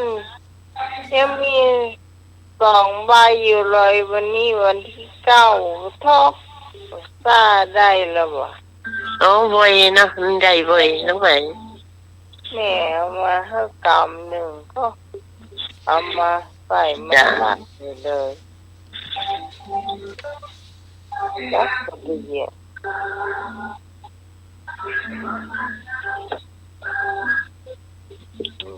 พวกก็จะพวกก็จะไปกลัวอยู่อ่ะยำมาม่ายำนะ เอาปากกระป๋องมาตัวเด้อมาใส่มาม่านะ โอ้ยมีอยู่ที่คันกินมันละยังมีอยู่เลย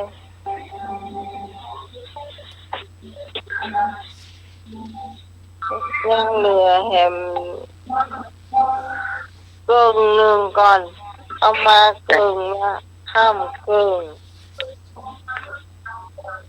ลุงหน่วยมาหมดละกะ ครับ จ้า หมดละ อย่างลุงหน่วยได้แท่งผมก่อนนะ จ้า เอาไว้ละเอามาหมดละ จ้า ครับ โอ้น้องสาวประเดชนี่นะลุงหน่วย ครับ แยกกะทำงานเก่งขนาดน้อยวันนี่เก็บพี่สเก็บพี่กันเนาะ ครับ ที่ประเดชนี่นะประเดชสารพีนี่นะ อ๋อ เจ้าเก็บพี่เก็บพักอย่างนี้แมลงค่ำนี่ก็เปิดกับไปกาดเมืองใหม่เจ้า โอ้ เป็นเก่งขยัน น้องก็ขยันกันจ้า ครับโอ้หน้าการเมืองใหม่ครับ จ้า โอ้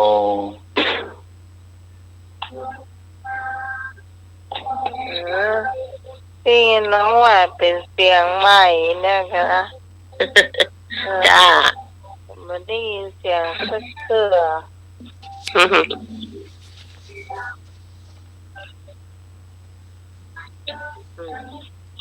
ต่อไปปิ่นเจี้ย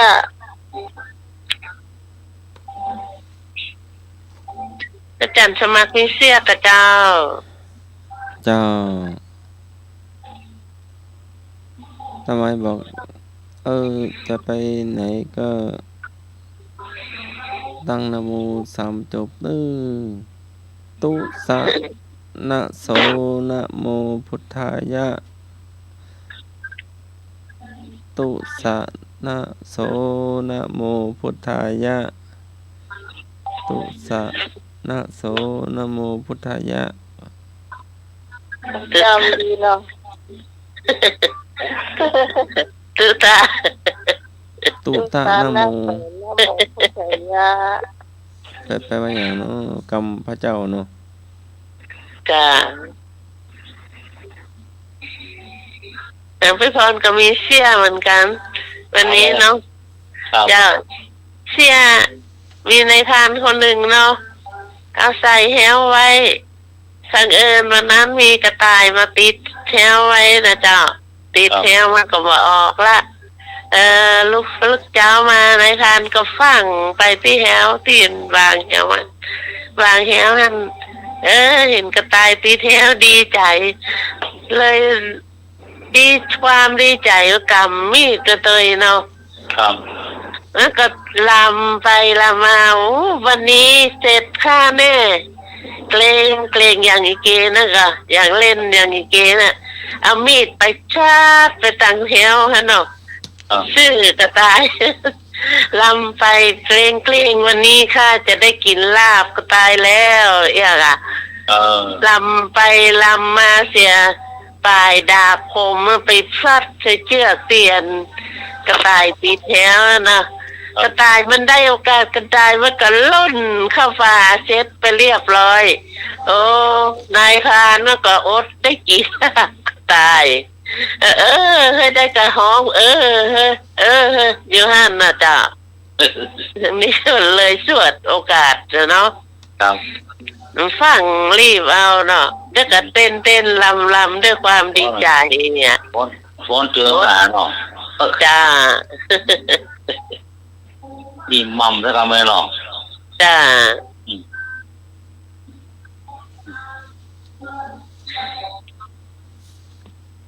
อันนี้ก็เดี๋ยวคนมีเงินเนาะ จ้า เดี๋ยวมีเงินไปโรงยานนี่ไงตัวโตสบายนี่มันตุกไปโรงยานตุกเนาะนอนได้หลายได้7-8 คืนแล้วต้องคนมันเคยแอวเคยขี่เคยอย่างเงี้ยเนาะนอนโรงยานการล่อแร่ จ้า นั่งให้บ้านว่าต่อไปนี้คุณลุงห้ามกินของทอดของมันของทอดของมันของหวาน จ้า เหล้าสุราบุหรี่ห้ามหมด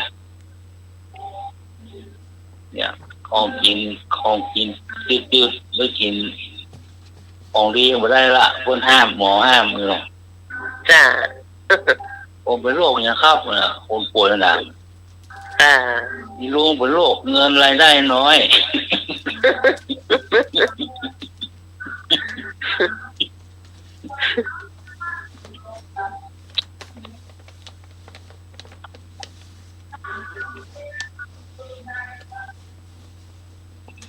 ลูกเป็นรายน้อย จะมีเงินหรอกกินเต็มที่เอาเต็มที่เอาโรงยานี่รายได้มันมีแล้วรายได้น้อยแล้วหมด ค่ะ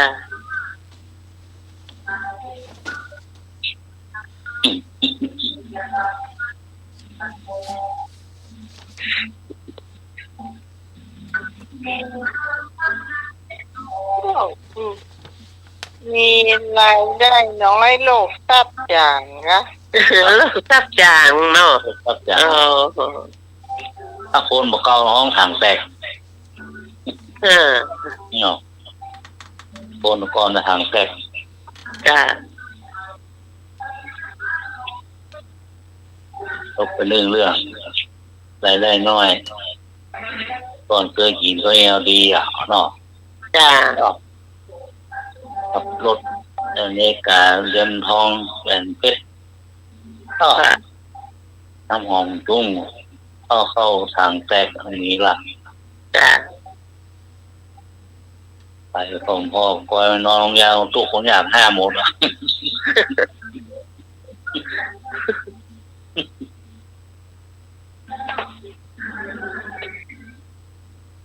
กินก็กินพอดีจมได้ว่ามีนักก็เอากะ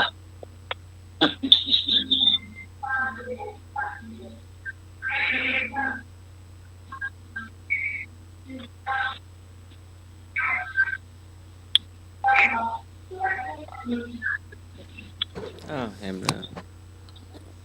จบแล้วกันเนาะ ต่อไป จบแล้วกัน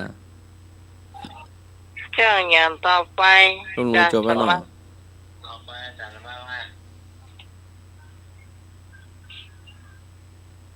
ตัวลุงจมลุงนี่ไป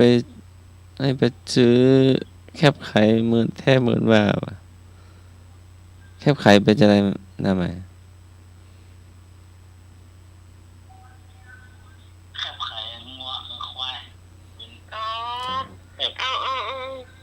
งควาย เห็นนั่ง แล้วก็เจ้าเทียบไข่เนี่ยเจ้า นั่งจมแล้วก็ใช้ลุงไปซื้อแคบไข่อย่างว่า10,000 บาท เจ้า มันเป็นเทียนเหรอ ถ้าแค่ควายมันก็จะเป็นสีดำหน่อย เดี๋ยวก็แค่มีแล้วครับ กุญแจไม่ คนท ตัวมันก็จะเป็นสีออกแดง เป็นกุญแจกะเป็นกุญแจไขกะ แข็งๆเนาะมาเดียวว่ามีแล้วนะเจ้าเขามาทำกันแล้วเนาะเจ้า ครับเคยมีแล้ว บ้านนอกมีอยู่กันเห็น มัน สมัยเมื่อก่อนนี่นึกนักเนาะลงเลยเนาะ ครับยังขายน้ำตาย เจ้า แค่ไฟ เดี๋ยวเปิ้นกับทำกันแล้วเนาะ น้ำ มันทำยากล่ะ กว่าจะเป็นแคบไข่นี่ แม่คนรุ่นเก่าๆเนี่ยได้เดี๋ยวรุ่นใหม่ของเนี่ยละเนี่ย จ้า มัน กินมันเองครับ ตกแปลงตัว ได้แล้วจ้ะแปลง ตัวถ้ามันดีกับบักคุ้มบักคุ้ม น้ำแข็งนะน้องใหม่เนาะแดงๆแข็งๆจ้ะ อันที่มันนุ่มๆก็มี นี่ยังแค่หมูเลยล่ะ จ้ะอันนุ่มๆน่าจะเป็นมันจ้ะเป็นไข่จ้ะเป็นไข่ ไข่ควายไข่งัวเลยล่ะ จ้ะ ตอนนี้ตั้งการนัก จ้ะ บ้านแขกออก มันแรงนะทอดหม้อขางกันใหญ่ๆนะอ๋อ เอาสู้อยู่หั่นน่ะนะจนมันออกกันอาจจะ แต่วันนี้พ่อนี่ประหลาดคนเดียวเหมือนน่ะ โอ้ ลาบควาย วันนี้ลาบควายลาบควายไส้เสียมีละ จ้ะ ไส้เสียจ้ากินทุกวันในกินอันเนี้ยกินนั่นมาม่าเนี่ย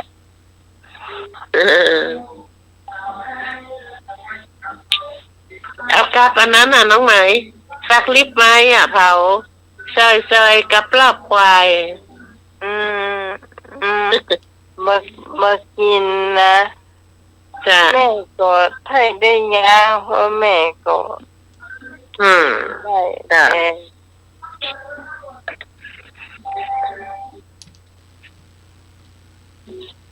แต่วันนี้ก็สวดได้มนต์นะ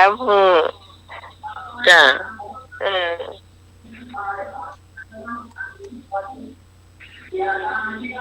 แต่แป๊บนึงมาเขาจะเป็นหมอ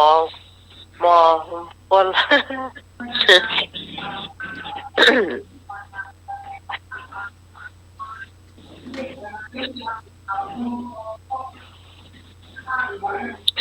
แต่ว่าน้องไหม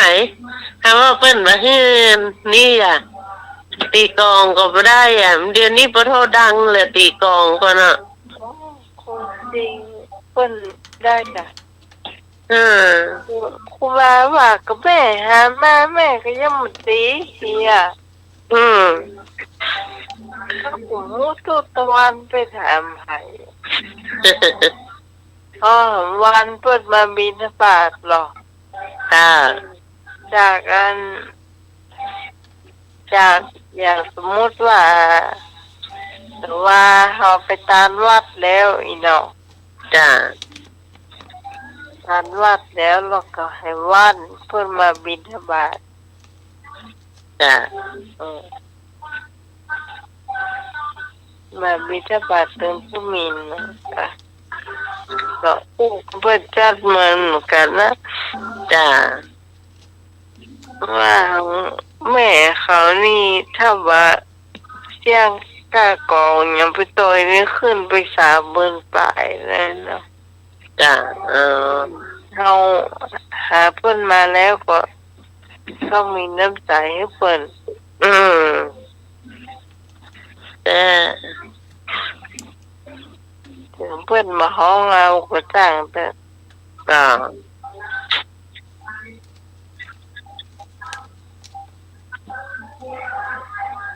จริงเพิ่มได้ห้องเรานะจ้ะเอาก็คือเป็นสินน้ำใจสินน้ำใจที่เปิ้นเนี่ยเสียดายขนาดเลยนะอันนี้ผมเพราะว่าเสียดายว่าที่หัวแหมเมือนเท่าใดที่ไม่จะไปจัดพ่อป่าที่บ้านเด่นอยากให้พ่อหันบ่ได้ว่าถ้าไปจัดตังในเวียงเนี่ยพ่อก็จะบ่ได้ไปใช่ละ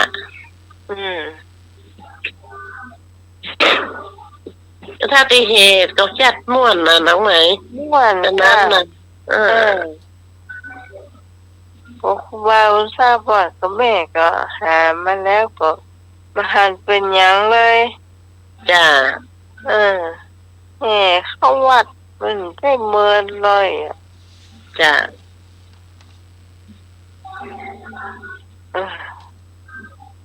จ้างเนี่ยไรวัดพ่อก็บอกแล้วสอนว่าเพิ่นมาให้แห่นะไปถามเขาแล้วนะเพิ่นมาให้แห่นะจ้ะ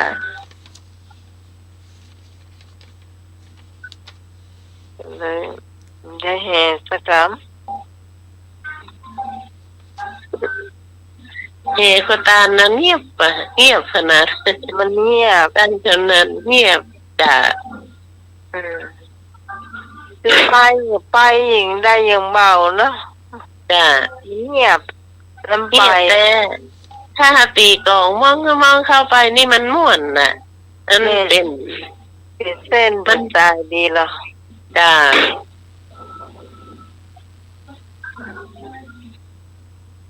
แต่ก็มีหูเป็นอย่างอยู่นะพี่พรจ้าหูไอ้หนูก็ส่งให้พี่กรณ์แค่10 ลูกแค่นั้นเพิ่นมีหลายรูปอยู่กล้าแล้วมีหน้าตาไม่ได้เราส่งไม่ได้หรอกอ๋อจ้าครับส่งไม่ได้ก็ไม่ได้ค่ะจ้ะจ้ะสมมติว่ามีพี่สาวอีอ่ะอยากไปยังไงนี่เราส่งไม่ได้ค่ะ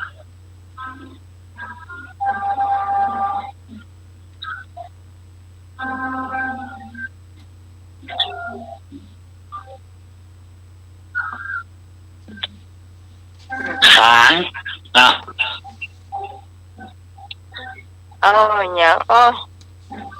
จ้ะเลยมีอย่างก็อะไรเจ้า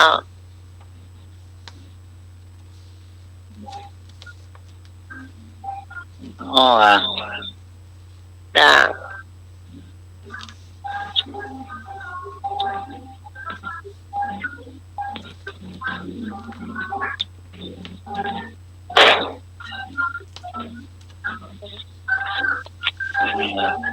นี่ค่ะเดี๋ยวเลยมา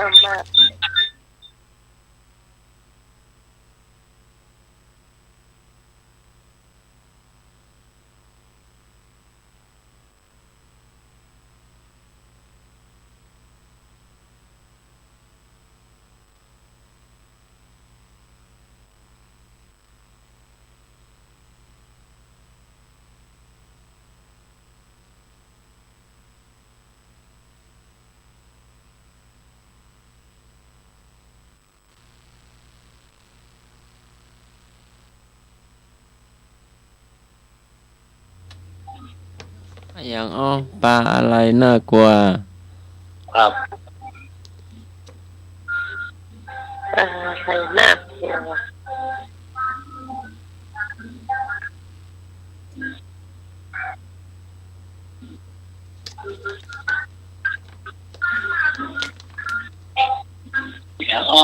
ปลาอะไรน่ากลัวปลาอย่างน่ากลัวปลาเสือมีว่าปลาเสือรู้นะ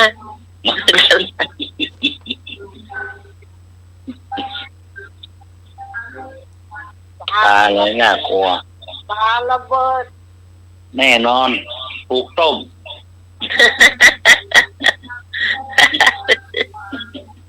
มาแปลโทรศัพท์ผู้หวานอันนั้นให้แบตก็เหยียบหมดละมันคงเจ็บก็เหยียบหมดละการรับเปลี่ยนมาเบอร์นี้ศูนย์ตลาพร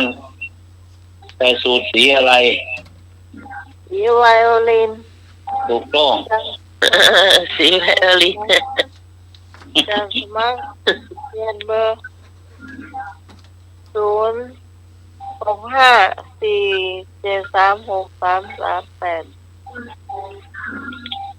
อันนี้มันหน้าจอขึ้นแล้วนะ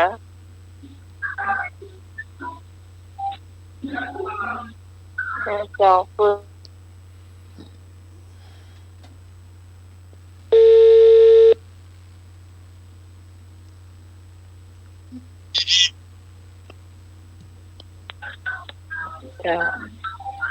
อะไรไม่มีปากมีแต่ลิ้นแต่ลิ้น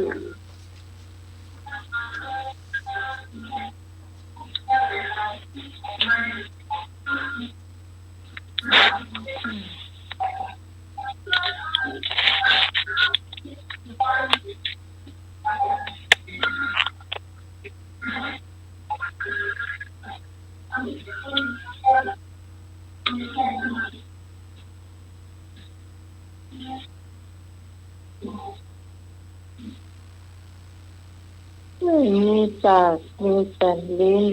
ครับ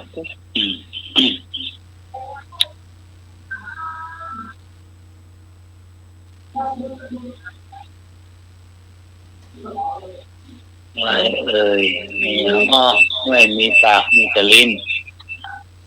แล้วลิ้นมันลุกเลยมา ลิ้นลูกเลยมา ลิ้นสัก ลิ้นลูกเลยมาล่ะไม่มีปากคือแต่ลิ้น ลิ้นวัว มีหมดถึงไม่ยิงผู้ชายก็มีไม่ยิงก็มีผู้ชายก็มี ลิ้นไก่ ลิ้นจี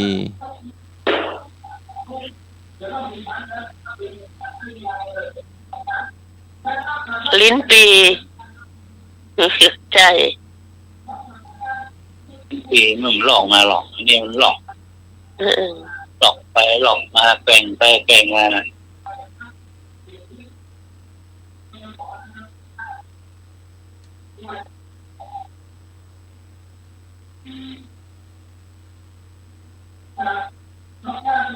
ถ้า เน่าเจ้า ไม่ใครอ่ะ เอาเกว่งไปเกว่งมาเนาะ ครับ เออ มันเหมือนลิ้นตรงไหนฮะผมขอถามสักคำเหมือนลิ้นตรงไหน ยังอย่ารีบเลยค่ะ โอ้ย อย่ารีบเลยค่ะ ทำมาถูกต้อง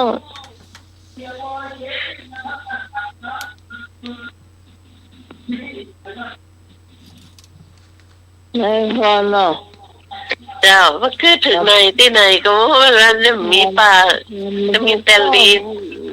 อย่างของไม่ยิงมันจะเป็นอัน โอ้ โบไปทำอย่างเนี่ย นี่มันมีเหรอนี่ใครอ่ะ เหมือนดารานะกะ ครับยิงกับใส่ได้ใครเหรอ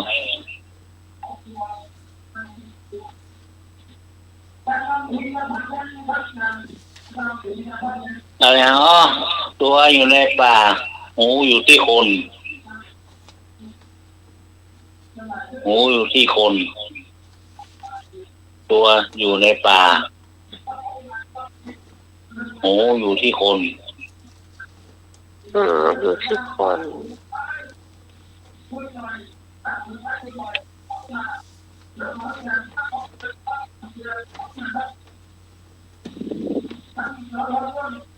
ตัวอยู่ในป่าชื่ออยู่ในป่าหูอยู่ที่คน ตัวอยู่ในป่าชื่ออยู่ที่คน หูกระต่าย ถูกต้อง ถ้าอยู่ในก็นึกว่าหัวเสือหัวใดต้อง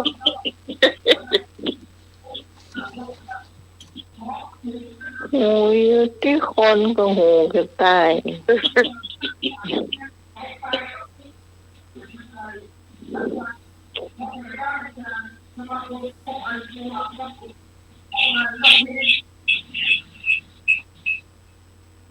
จำสวัสดิ์ถามบ้าง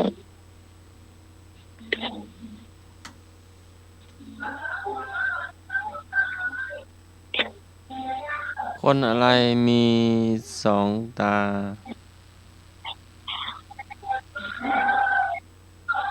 คนอะไรมีสองตา คนเรานี่แหละ มีสองตา เฉลยคนที่มีสองยาย ฮะ มีสองเหรอ สองยาย สองยาย สองตา โอ้ มันเป็นยังไงอะไม่รู้นะเขาบอกแล้วนะ ตาก็มีสองคน ยายก็มีสองคนแล้วมันจะว่ายายล่ะ กาอะไรมีห้าเสียง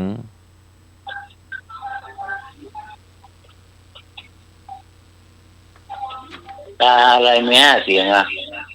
เจ้า ใช่เสีย ตาง มโฆษณา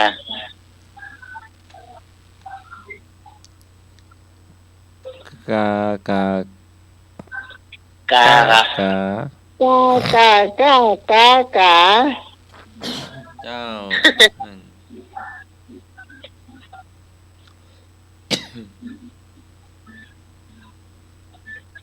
ถูกป่ะ เจ้า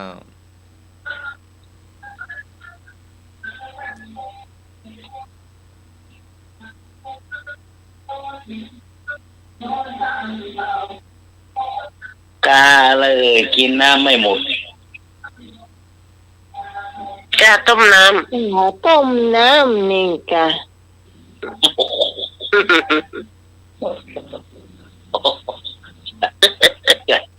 จางอยู่อีกอ่ะ อยู่อะ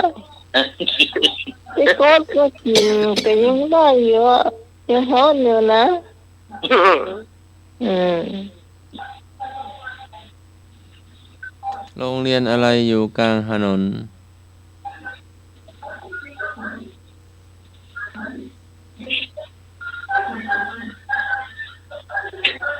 ใกล้ถนน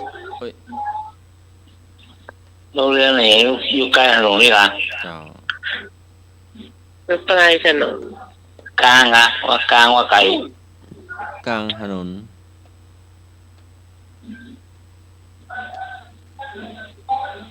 โรงเรียนไหนอยู่กลางถนนโรงเรียน ถนน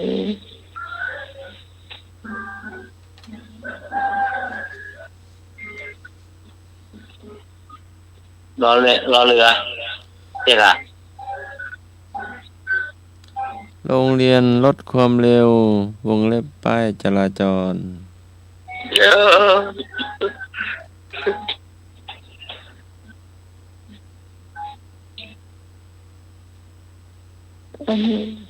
คำถามนี้เขาตุ้มโปร่งใจแต่โรงเรียนอะไรอย่างลดความเร็วย ายพายเรือไปวัดเรือก็มีแล้วพายก็เอาไป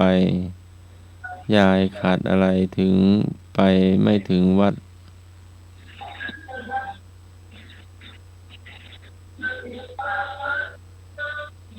หืม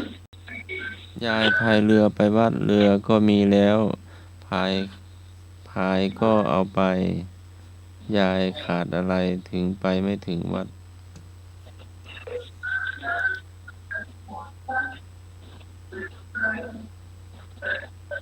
ครับ เรือก็มีแล้วกา เจ้า ไม้พายก็มีแล้ว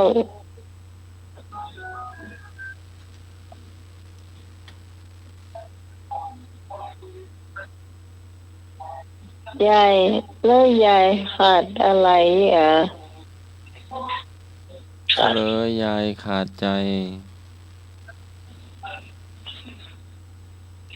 ฮะ ขาดใจสิ้นใจ ตัดใจ สิ้นบุญนะ โอ้ทราบได้เอาขนมพริกบ้านนี้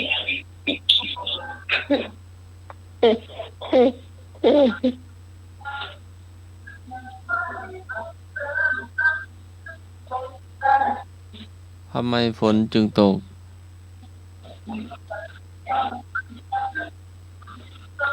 ทำไมฝนจึงตกเพราะกบร้อง กบมันร้อง แต่ป้ากระตือนี่ว่าพ่อขี้ค้านอ่านหนังสือสอบ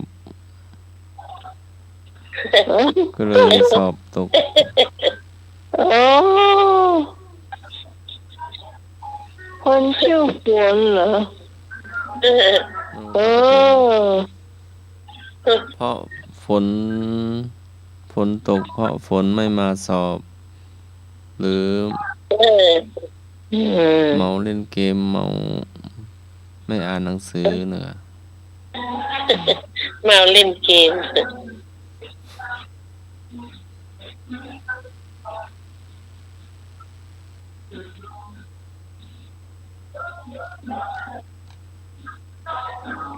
ทำเมืองเขาเนาะ เลี้ยง แต่ละ ไว้ เลี้ยงไว้ขี่อะหยัง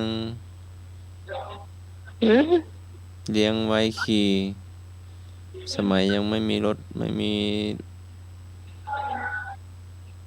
ยังไว้ขี่คือม้า เจ้า อยู่กับที่ไว้นั่ง เจ้าอี เก้าอี้ม้านั่งกับมึงเรียกว่าอย่างม้านั่งน้อยๆอ่ะ มานั่ง ก้อม ม้านั่ง ก๊อบก๊อบ ก้อมก้อม ก๊อบก๊อบนั่ง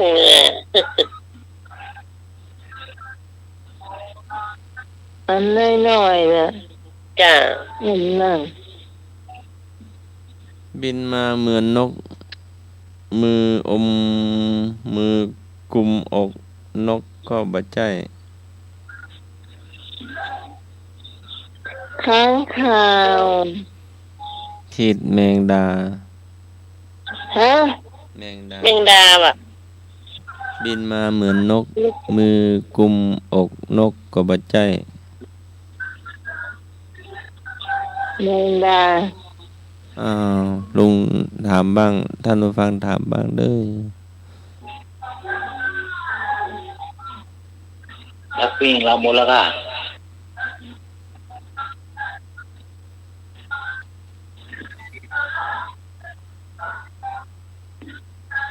สอบนักธรรม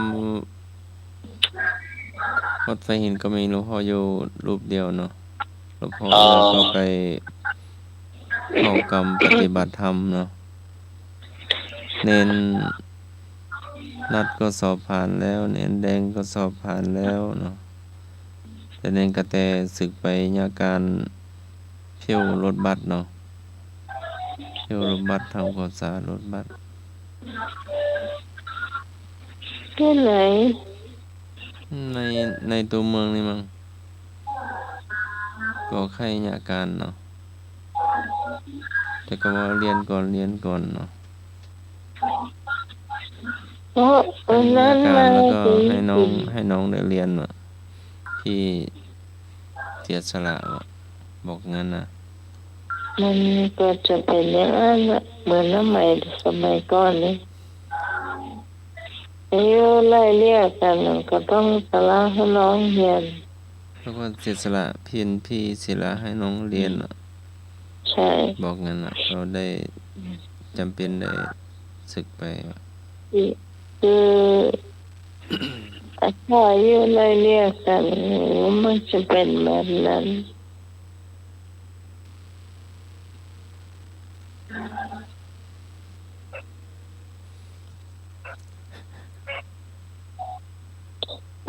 นั้นก็ยังมา ยาการกับเรียนนี่อันบางตัวอันพระน้อยพระใหญ่กับบางตนก็เลือกงานเนาะ เหรอย ากงานมันสนุกอ่ะเนาะ แน่จางหรอ ก็แล้วแต่องค์เนาะแยกเป็นองค์ ครับ ไปเนาะเหมือนออฟแอปแล้วก็ยาการเก่ง ยกเตียนยกเตียงยกตังนะเพียววัดเพียววานะเน้นนัดเน้นแดงเน้นแสงเน้นหานเน้นฟาโลนะช่วยตุลุงหนุ่มตุตะวันตุฮอโตตุโย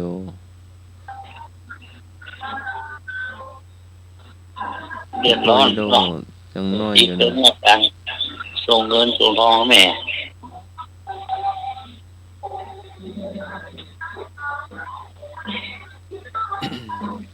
ตัวนั้นมายัง ก็ ถือ เรียน เป็น เรียนเป็นหลักด้วยเนาะ ครับ ก็เรียนก็สำคัญอะ บ้านน่ะ ก็ ทางบ้าน เรี เนี่ย นพระปริยัติเดี๋ยวก็หยุดอ่ะเนาะ ครับ เดี๋ยวหยุดเข้าพรรษาเดี๋ยวหยุดออกพรรษาเดี๋ยวหยุดสอบนักธรรมสอบพระมัธยศึกษาก็วันที่27แต่นักธรรมโทเอกอันพอก็ว่าปิดมาเมินเนาะก็เลยพระน้อยพระใหญ่ที่สอบนักธรรมโทเอกก็ไปสอบนะที่สอบผ่านแล้วที่ยังไม่ได้สอบก็ มาเรียนเจ้าพวกนี้ก็เรียนปกตินึง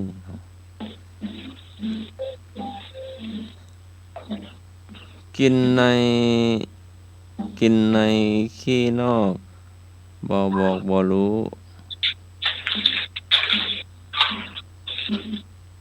เคยถามแล้วนะกินในขี้นอก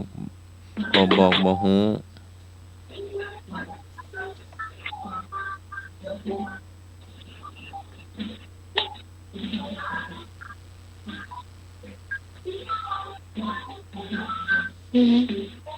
อย่างว่าอาจารย์ กินในขี้นอกบ่บอกบ่ฮู้ กินในขี้นอกบ่บอกโม จ้า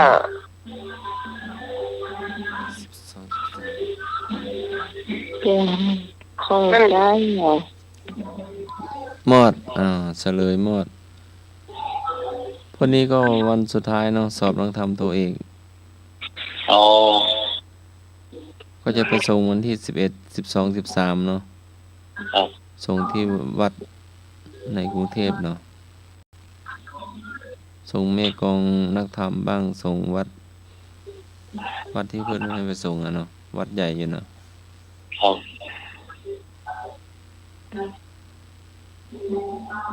บ ไม่ตรงกับวันเสาร์อาทิตย์เนาะ อืม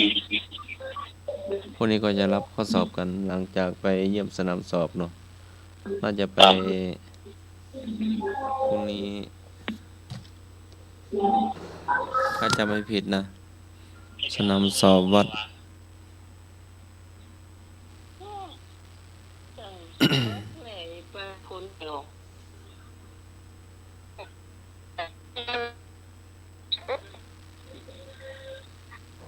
ไอ้ ไม่ อ๋อ เป็นไร ไอ้อ๋อกินจังวอมพร้อมเจ้าข้อ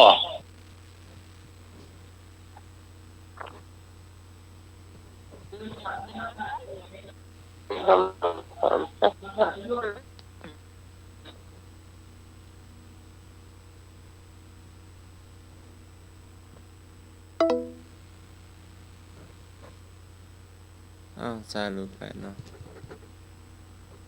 รอกำเนื้อเนาะ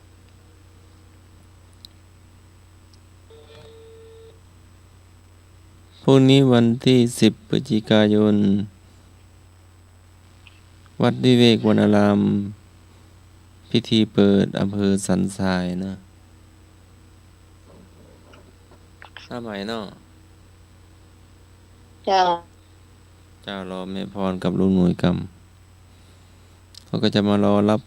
ข้อสอบเนาะแต่ละอำเภอเตรียมโต๊ะเตรียมตังเตรียมน้ำปานะเนาะ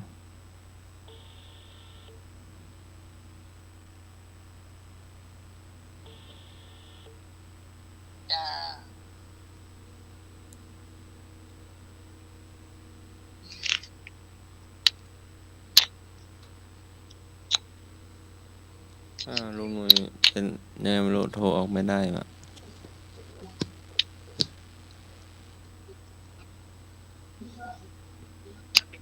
ฮัลโ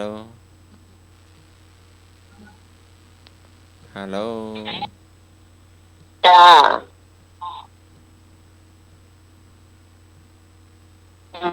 เดี๋ยวรอลุงหน่วยเหลือลุงหน่วยเนาะหน้าใหม่มาละ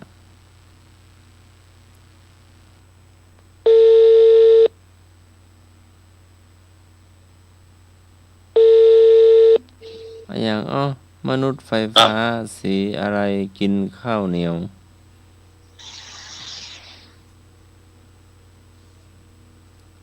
อย่างมนุษย์ไฟฟ้าสีอะไรกินข้าวเหนียวกินข้าวเหนียว มนุษย์ไฟฟ้าสีอะไรกินข้าวเหนียว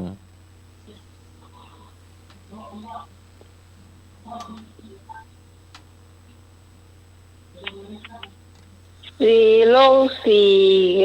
จ้า สีสะเกษ สีสะเกษ ไม่ได้จ้า จะวอมวงกิมจะวอมพร้อมจะข้ออย่างเนาะ ลูกหน่วยฟัง เป็นหยังแมงก็ว่าเป็นของใจ ของใจของกิน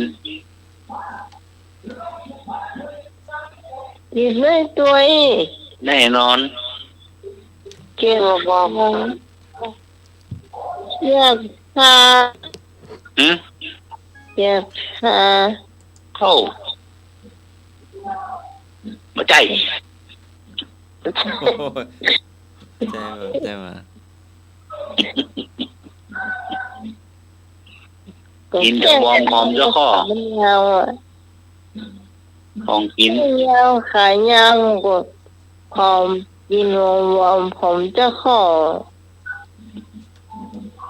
จะกินก็เข้ามาได้นะกะวิดว่าผมเจ้า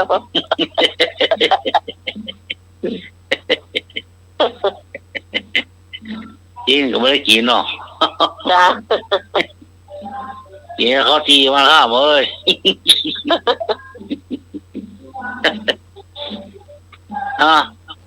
เขาทีจะถือหน่อย กินข้าวก็เกลือ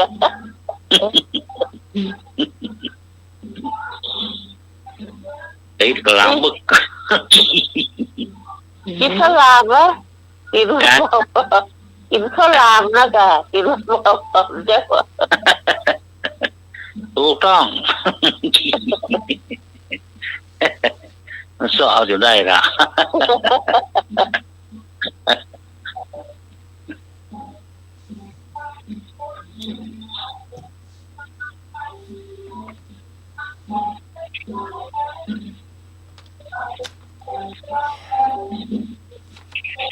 ตักก็เต็มมาตักก็เต็มไอ้ยังอ่ะ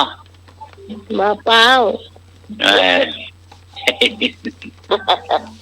คำไปไอ้ยังอ่ะคำไปแค่หัวแค่กำมาน้ำตาย้อยปิกซิก เฮ้ ทอดแหนะกะทอดแห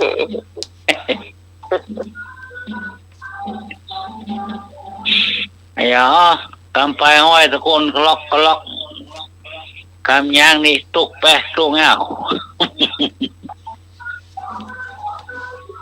ไม่จำหรอก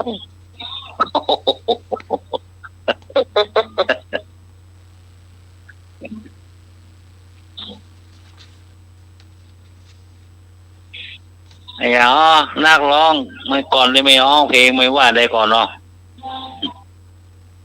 ฮัลโหลเทส1 2 3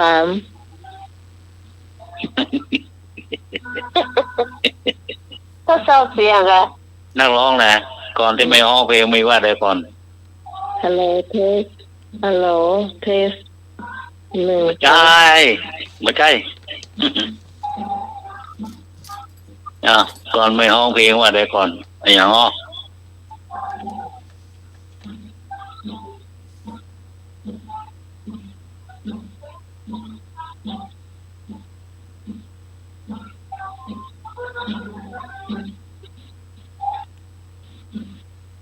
จะเฮียนเสียงไผ่ต่อ นักร้องก่อนไม่ร้องเพลงไม่ว่าได้ก่อนไอ้ยังอ่ะ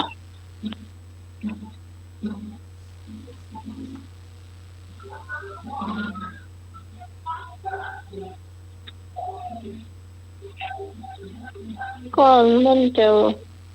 ว่าได้กะ มันก็ห้องเพลงแกมันแต่นั้นว่าใดสักเสียแล้ว แน่ใจ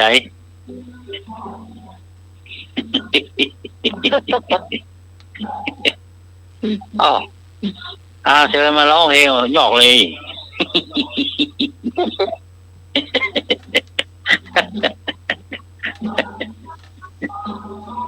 มองสู่สายตา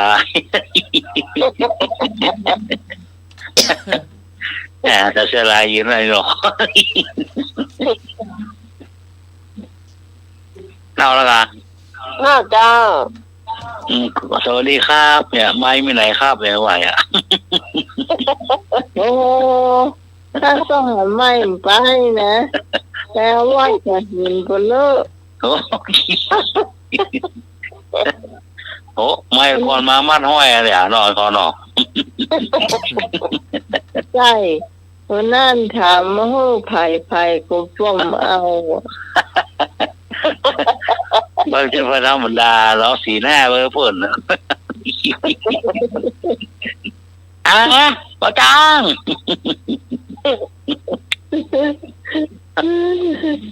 เอาหัวสีหน้า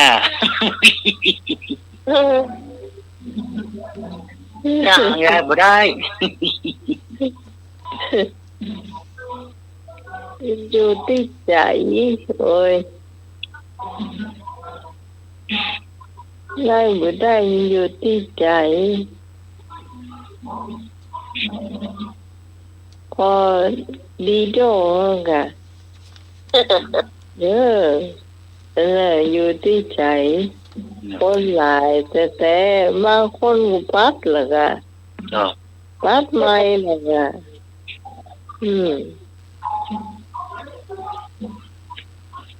คนนี้สู้อยู่ฮะ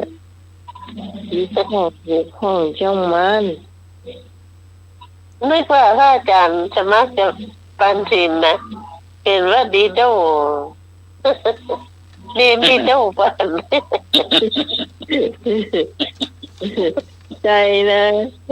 ตัวอยู่ที่ใจหน้าไปทอดเดียวกันเศร้า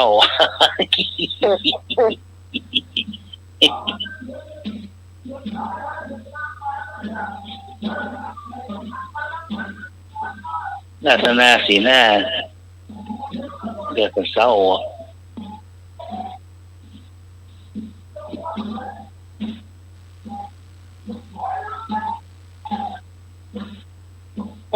เมื่อก่อนมันอันแรกเด็กมันรู้ก็มารู้นี่ได้อ่านหูละรู้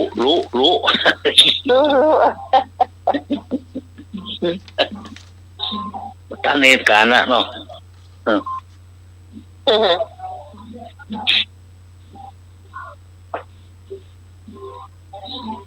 ดักมาแสดง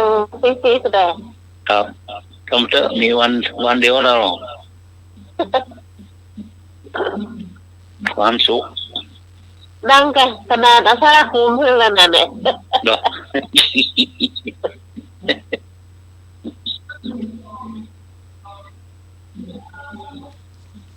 เปลี่ยนอะไรกันถ้าเพื่อนถ้าตัวนะ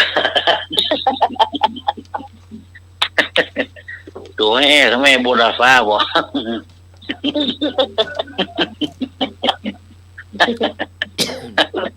บางที่น้องๆมือหายได้แล้วก็ได้ยินอ่ะ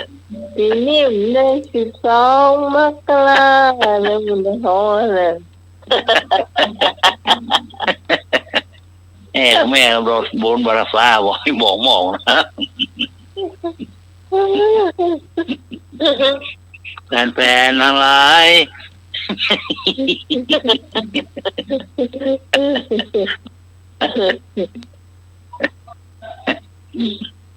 แล้วพ่อก็อย่าโดนตีบ้าหม้อ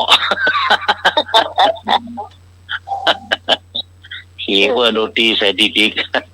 เพื่อบ้าหม้อมาเปิงใจ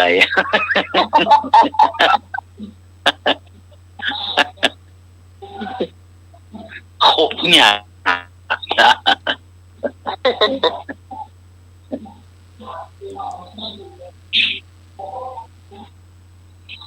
เพื่อโดนตีใส่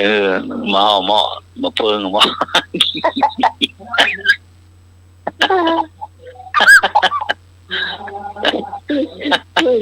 คนรู้ว่าอย่าง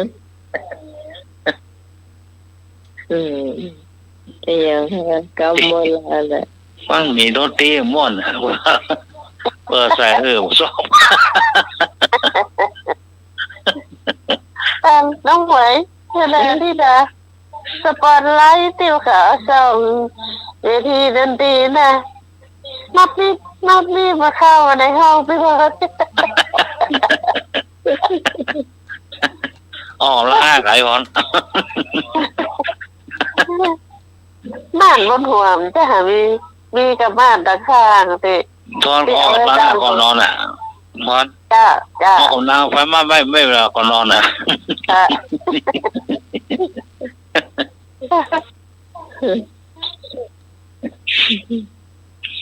ก็ภาษาที่ไหนได้แล้วก็ไฟลำวงมาถึงห้องจีบอ่ะถ้ากับห้องอะก็ลอยกระทง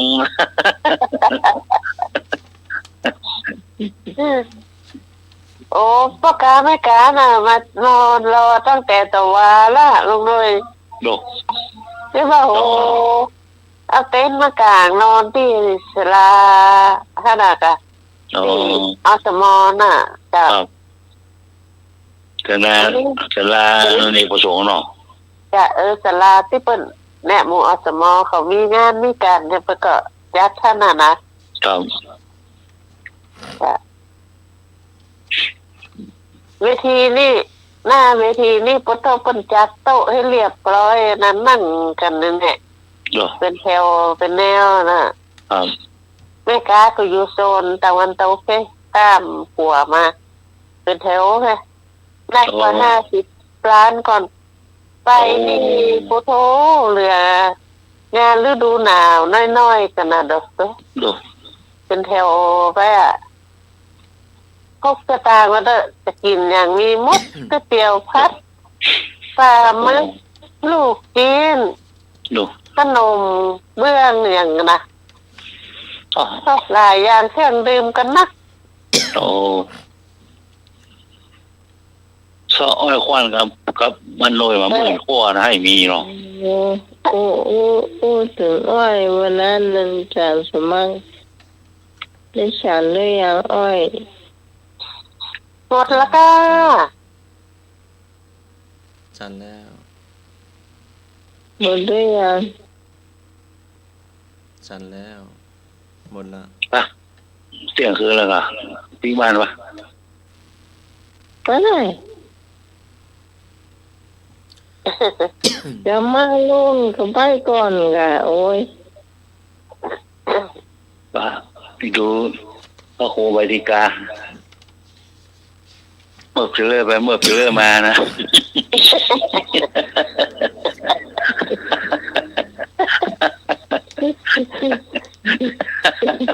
งานสมัครดูจากเมื่อเลิกก็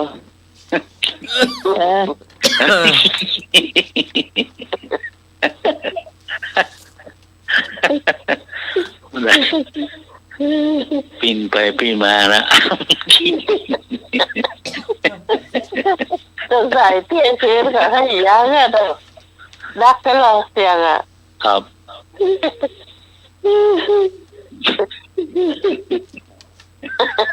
ยังจะยาวมากจะไ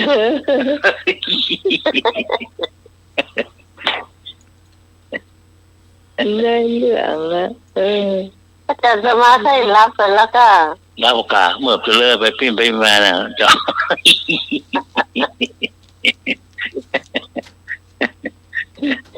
มาพ่อไปมานอนอยู่นะ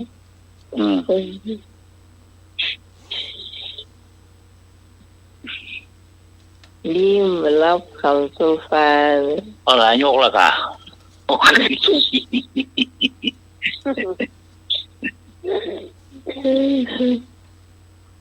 อาจารย์นั่งของเราเร็วอ่ะขอบคุณพระอาจารย์พระครูสมุทรสวัสดิ์วรกิจโจผู้อำนวยการสถานีที่เมตตาเวลาแล้วก็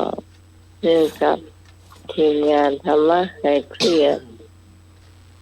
ขอบคุณพระครูใบดิกาสมัญญาณศิโลเจ้าที่มานั่งครับโทรศัพท์วันนี้อดทนเจ๊นั่งนะเมื่อเกลือครับนะเจ้าขอบคุณที่หอนเจ้าขอบคุณไอ้หน่วยเจ้าผมขอบคุณพี่หนาเจสี่ตัวนะเจ้าสำหรับพระเจ้า พิสมัยสุริโยดอนเจ้าจากวัดดอนตามตำบลเมืองแก้วอำเภอแม่ริมจังหวัดเชียงใหม่เจ้าเราจะมาพบปะกันใหม่เสาร์อาทิตย์หน้าถ้าปฏิดการติดงานเนาะปฏิดถ่ายทอดอย่างนี้นะเราก็จะมาพบปะกันเหมือนเดิมนะเจ้าสำหรับวันนี้ทีมงานทุกคนลาคุณผู้ฟังไปก่อนสวัสดีเจ้า ครับผมโมระโหบริการครับ